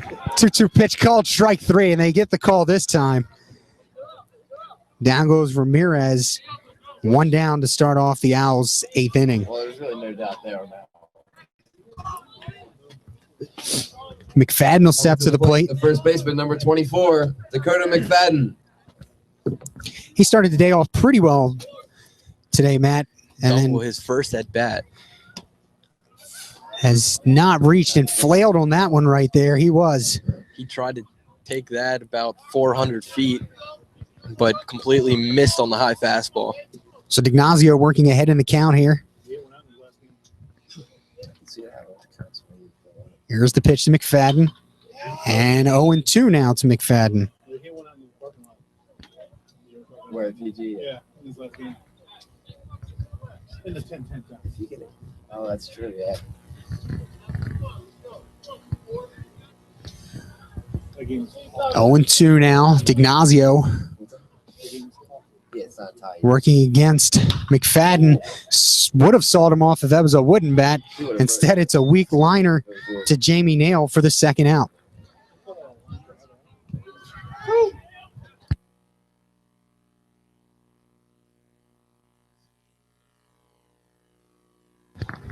That was the first batter of the year. 2 down, Faircloth to the batting plate now. designated hitter number 14, Ryan Faircloth. Faircloth is 1 for 1 on the day with a single and 2 walks. He also scored a run in that first inning that the Lions would like to forget. And Faircloth takes ball 1 to start his at-bat this time.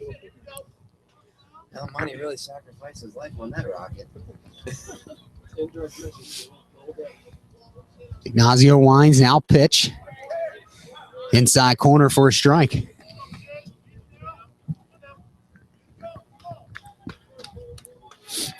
This guy's got a family. Let me say that. 1-1 is the count. Top of the 8th, 2 down. Game knotted at 4, strike 2. Just about the same spot as the last one on that inside corner, and Faircloth watched it again.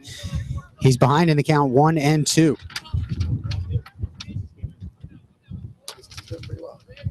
Here's the pitch from Ignacio. Swinging and a miss. He got him. And that'll end the inning. 3 up, 3 down. Go the Owls. Getting ready to head to the bottom of the 8th. Still tied at 4 here at CCBC Dundalk.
Number 5, right fielder, Tyrus Jones. Back here live now in the bottom of the 8th inning. Tyrus Jones will lead things off for the Lions. He's having a pretty good afternoon. Swinging a miss there on a nice curveball from Thorgerson. Jones's last 2 at bats, he's had a single and a double, and he scored both times. Now Jones will hit from behind in the count. Down early, 0-1. Still tied at 4 here. The Lions picking up 2 runs in the 6th to tie it up. Strike 2 called on Jones.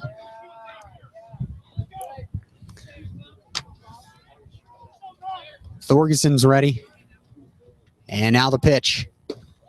Outside park, called strike 3. And Jones strikes out for the 2nd time this afternoon. Going to the plate for Dundalk, number 8, the second baseman, Jamie Nail Jr. Jamie Nail to the plate.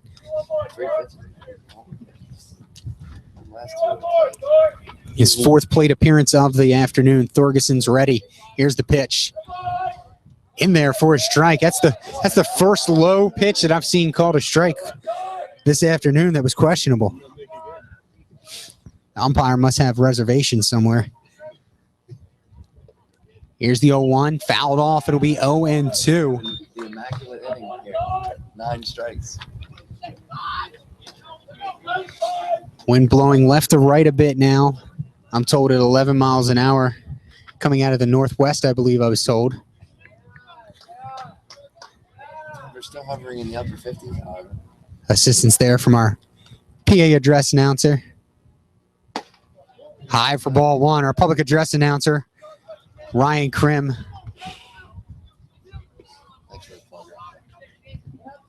Making his PA announcing debut today.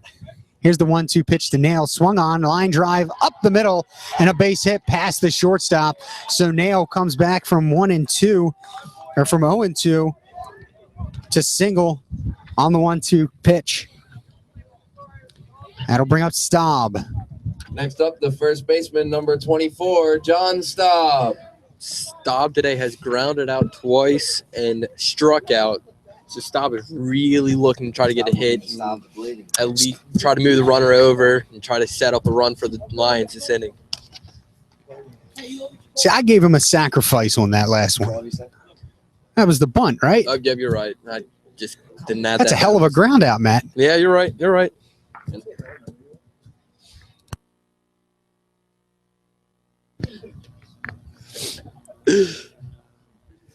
What's a college The visit on the mound for the Owls. Now they break their huddle. warming up in the bullpen, number 12, Thorgerson if you were wondering. will stay on the bump. Some activity It's Wilcox the third. in the Owls bullpen. James Wilcox III is up and throwing. He's got And somebody going for the Lions. Can't quite see who it is yet. Thorgerson will have to deal with Staub. legendary distance. Nail at first. Here's the pitch. Strike one called. CCBC Dundalk. Justin Santana in the bullpen throwing for the Lions. So 0-1 to Staub. Staub looking to break out Rosedale. here in the eighth. The pitch, high fly ball to right field. Camped under it is Adams, and he makes the catch for the second out. Up next for Dundalk, number 19, the left fielder, Justin Mack. Justin Mack now steps to the plate. He's got an RBI this afternoon. Lined out to second base last time. About that.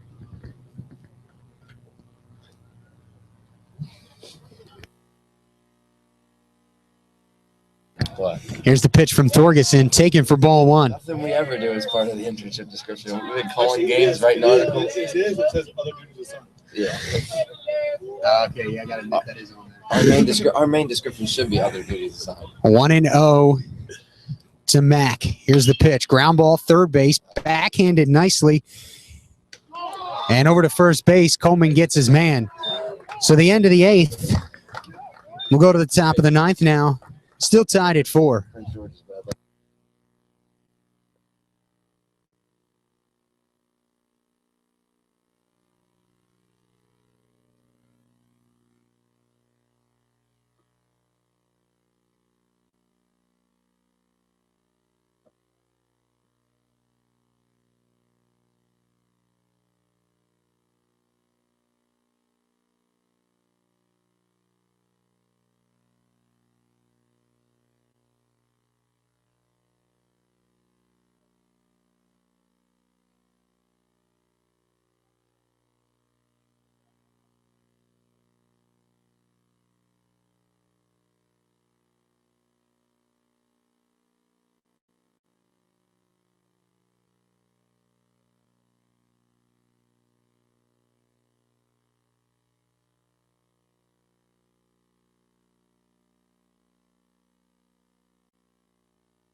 To the plate for Prince George's and pinch hitting, number 7, Killian Bloat. So Killian Blow will start the inning off here for the Owls. And Quentin Warball. And it'll be Killian Bloat to hit for Quentin Warball. Bloat was 0 for 2 with 2 strikeouts, or excuse me, 0 for 2 with 2 strikeouts and a walk. So Bloat comes in to try and spark the Owls top half of the ninth. What do you got on him, Matt? So far this year, Bloat has an average of 452 and an on-base percentage of 500. And He has 8 RBIs and 4 walks on the season, along with 6 stolen bases. May have been just a scheduled day off for Bloat, I guess. Has pretty good statistics in 31 at-bats coming into the game. Takes the first pitch from D'Ignazio, high for ball 1.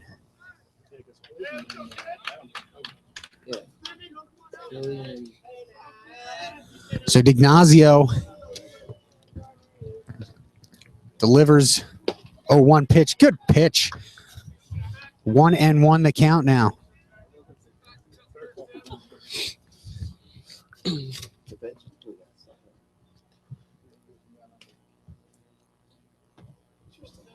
Bloat steps in. Gonna lose a DH. Swing and a miss. Nothing magical on that. 1-2 the count to Bloat, the pinch hitter.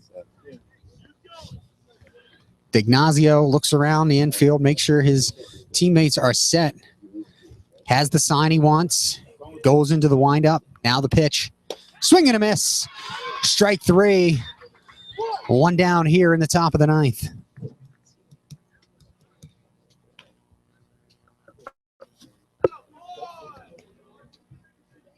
Next up, the shortstop, number 3, Beto. Toe will step up to the plate now. The shortstop for the Owls. 1 down here in the top of the 9th.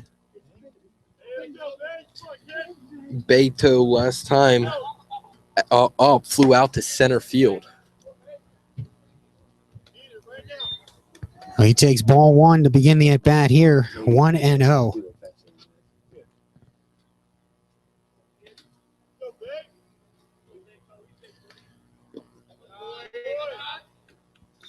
Ball 2 now.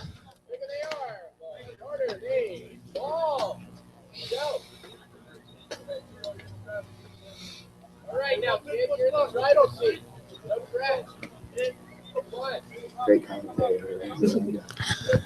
D'Ignazio goes into his windup. Here's the 2-0 pitch. Swung on and fouled straight back.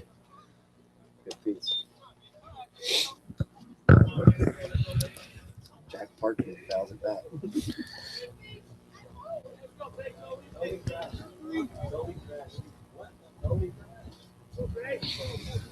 2-1 the count here.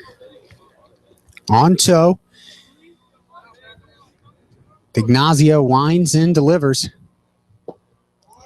Strike called on another borderline low pitch. I like the gray pinstripe. I'll see that often. 2-2 the count. 1 down, top of the 9th. D'Ignazio hoping to keep the Owls right where they are. Here's the pitch. Swing and a miss. His 3rd consecutive strikeout. The batter for Prince George's, second baseman, number 2, Naquan Holden. And his 7th overall in this, his 5th inning of work. 4 2/3 now officially. Holden steps to the plate with 2 down in the top of the 9th. Strike 1 on the breaking ball. This will be the beginning of a breakout.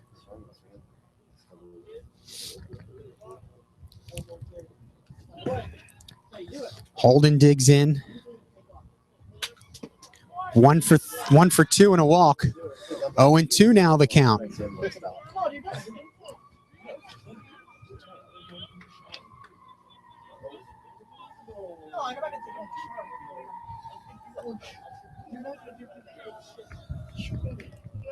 D'Ignazio ready, winds, looking for his 8th strikeout. The pitch, he got it. 8 strikeouts. The Owls go 3 up, 3 down in the 9th, and now the Lions will try and walk it off in their bottom half right after this.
White swings at the first pitch of the night, or the ninth rather, popped up. And a good catch by McFadden on the outfield grass for out number 1. Coming to the plate for Dundalk, number 10, the third baseman, Parker Lenevy. So here's Lenevy.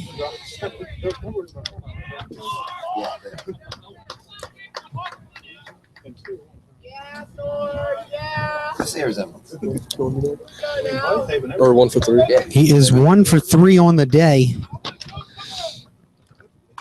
And has a run scored. I'm sorry, 1 for 4. He did have an at-bat in the 6th. That apologize for not marking that down and knowing what he did, but he didn't reach base. Here's the first pitch to him. Ball in the dirt.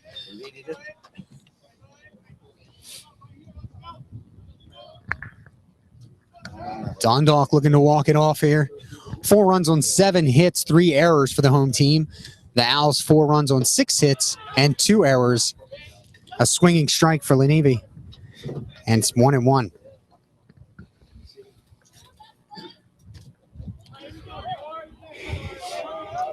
Thorgerson, he's ready. Sets at the belly. And now the pitch. Curveball. Grounder to third. The throw over is in time. Coleman to McFadden. And there's now 2 down in the Lions' half of the 9th. Not sure what the belly flop was. Dundalk, number 14, the catcher, Kevin Johnson. Here's Kevin Johnson on what has to be, a few moments ago, one of the weirdest slides into first base I've ever seen. Wasn't a slide. Jump. So here's Johnson, the pitch from Thurgeson inside for ball 1. Johnson got the home run power.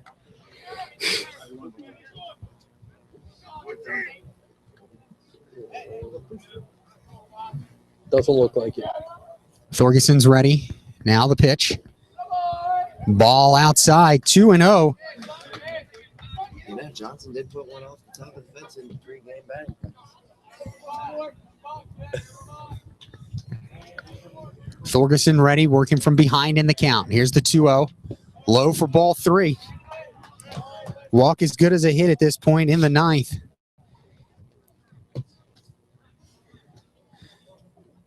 Johnson got to be patient and selective. Thorgeson will look to climb back into the at-bat. He's ready to go. Now the pitch. Strike taken. The Little League fake 1.30. 3-1 on Johnson here. If this is me, Matt, I think I'm taking another one. Yeah, you got to just try to get on base and just try to get this winning run in. Instead, there's a foul ball off the first base side, and it's now a full count. What do we know, though, guys? It swings anyway. 3 balls, 2 strikes now Gotta be thinking. to Johnson. He's reached base twice today. Once on a walk in the 5th and in a single in the 6th. Ball gets away from from Ramirez rather, and Johnson reaches first. Put on first. Yeah.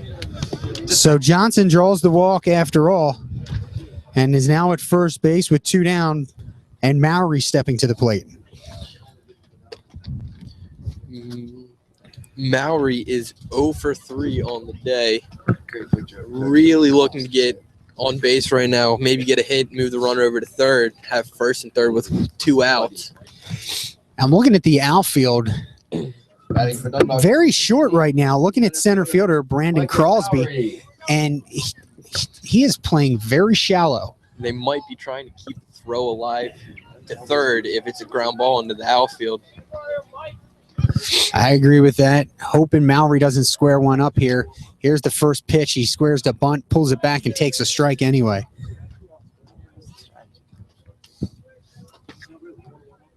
Oh and 1 the count.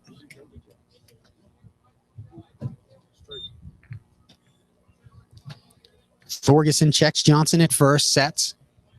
Now the pitch. Swung on and fouled straight back. 0 and 2. The count to Mowry.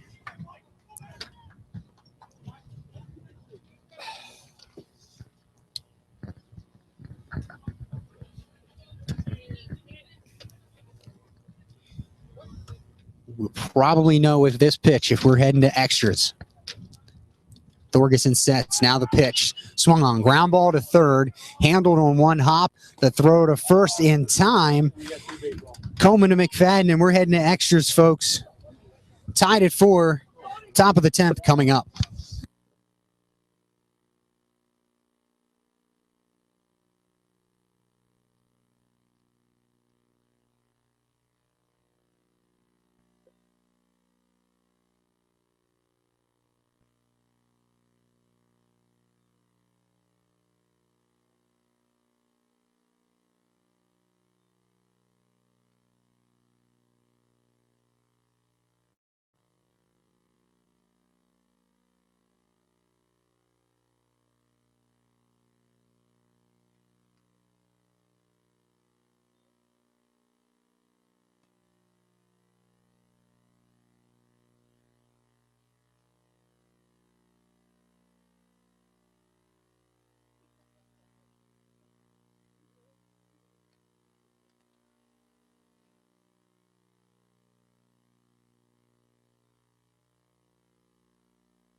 Welcome back, folks. Top of the 10th inning now. Inning for Prince George's, the left fielder, number 1. Austin Adams will lead things off for the Owls. Adams has reached base twice today from a walk and a fielder's choice. On the spot change there. And he's also scored a run. There you go. Nobody's listening to him. It's true. D'Ignazio stays on the hill for the Lions. Here's the pitch to Adams, a high strike called. 0-1.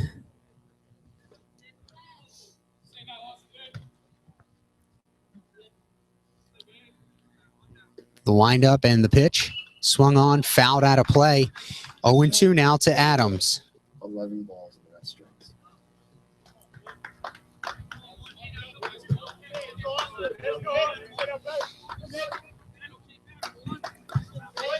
D'Ignazio working on what would be his 5th strikeout in a row.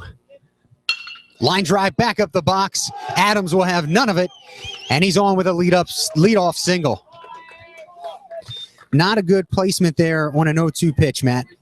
No, you want to keep those low or high, just somewhere where you won't be able to hit it. Just try to get a swing and a miss, but just kept the ball right over the plate. Nice, easy hit for Adams right there. Plate, number 13. So Brandon Crosby now, the center fielder, Crosby. comes up to the plate with a runner on first, nobody down.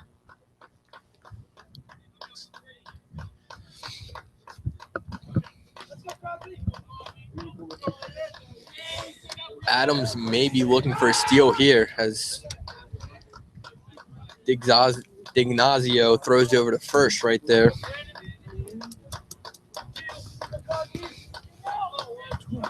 So it breaks a streak for D'Ignazio. He had retired the last 12 batters in a row. First pitch is high to Crosby.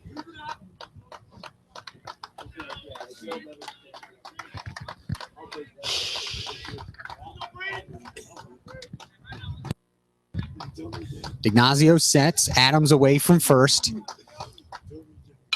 Fouled off by Crosby. 1-1 the count.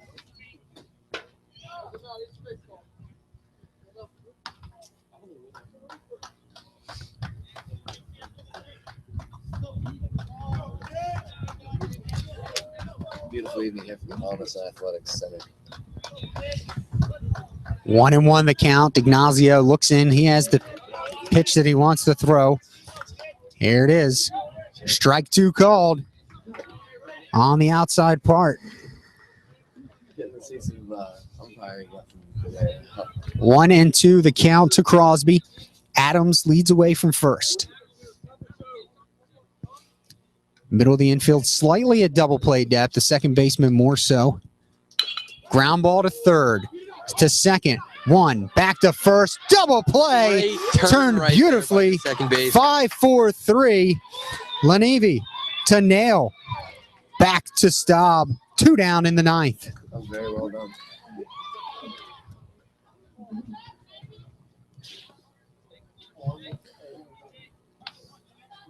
Now batting the third baseman, number 11, Dwayne Coleman. Coleman steps up to the plate now with 2 down for the Owls.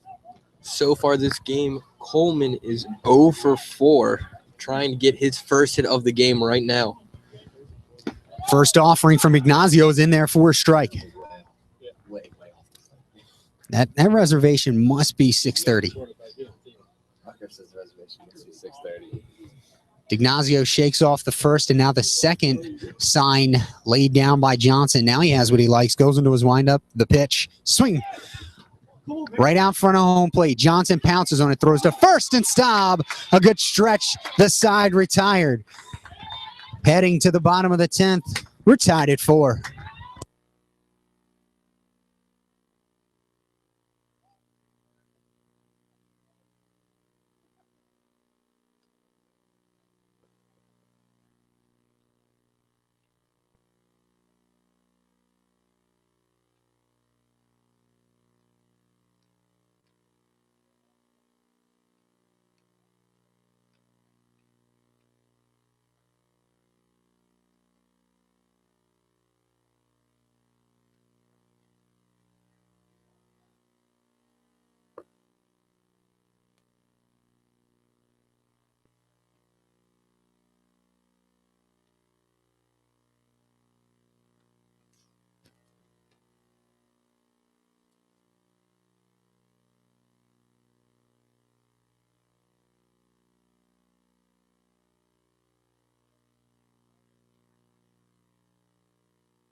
All right, back here for the top of the 10th, bottom of the 10th rather. Joey Lacasio. Shortstop Lacasio to the plate for the Lions, and Thorgerson stays on for the Owls.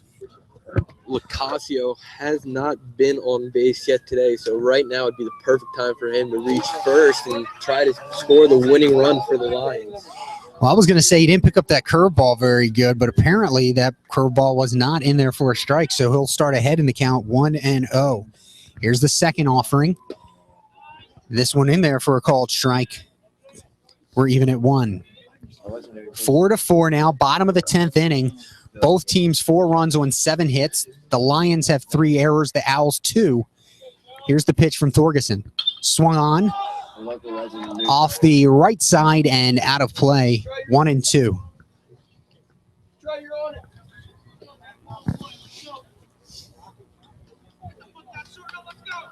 You familiar with the Bleacher Bum, Rebecca? The local legend. The Bleacher Bum, the local legend. Bill Gates. That guy talking more. Years. Yeah. 1-2 the count. Here's the pitch from Thorgerson. Curveball ripped to short and under the glove of Toe. That was a brain baseball. That one will be ruled a base hit. Hard hit. Toe went to the backhand and couldn't get to it. So a leadoff single for Lacasio, and the Lions have something going.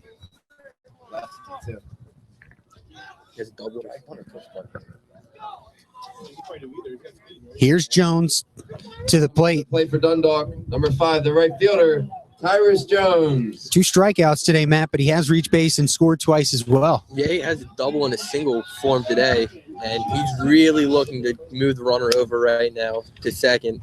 Third baseman is in. He bunts the first one foul. I didn't like that attempt. It was not a good attempt there. It was kind of thrown at him, and he just kind of threw out the bunt to protect himself. Take one in the thigh right there. Coleman in at third. McFadden holding the runner on at first base. Locasio. The Lions. Jones looking to sacrifice. Throw to first. Not in time, but a good job to keep the runner close.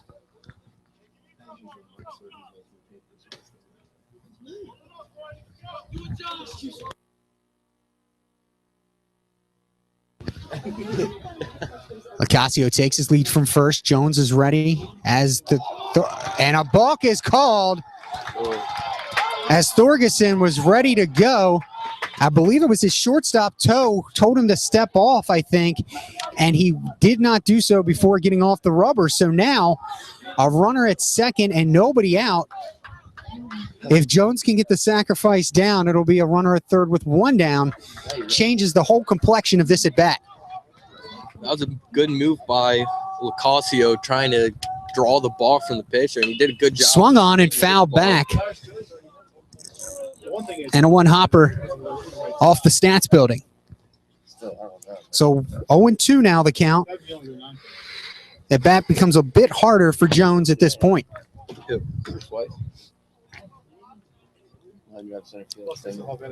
As Matt said earlier, he bookended some strikeouts around a double and a single earlier today. And he hit him. The curveball hits him on 0-2.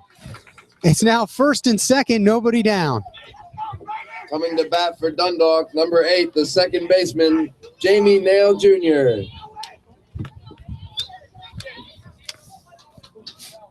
So Nail Jr. to the plate. And again, in a situation where a sacrifice still works. Has to work. Must work. Fair call, 14 fair call. The DH is coming in fifth.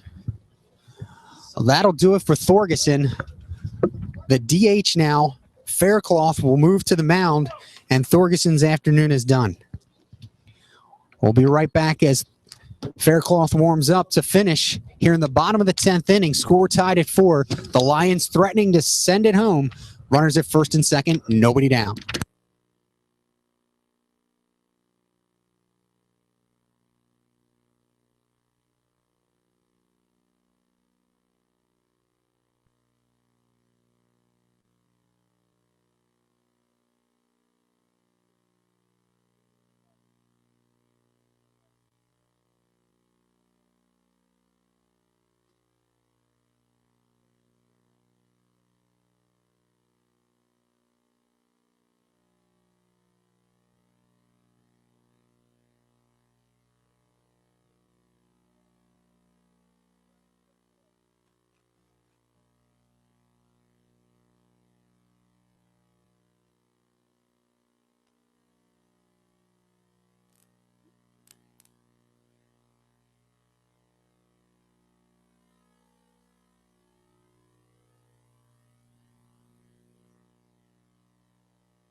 All right, we're back live. Faircloth on the mound. Matt, tell us a little bit about him. So Faircloth, he's a little bit of a sidearm pitcher.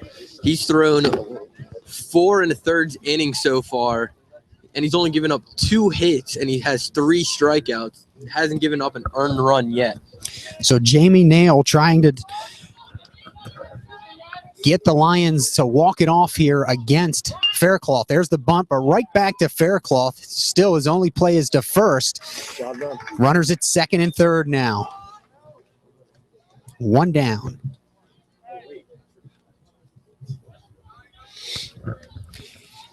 Batting for the Lions. John Staub now to the plate. John Staub. Looking to be clutch.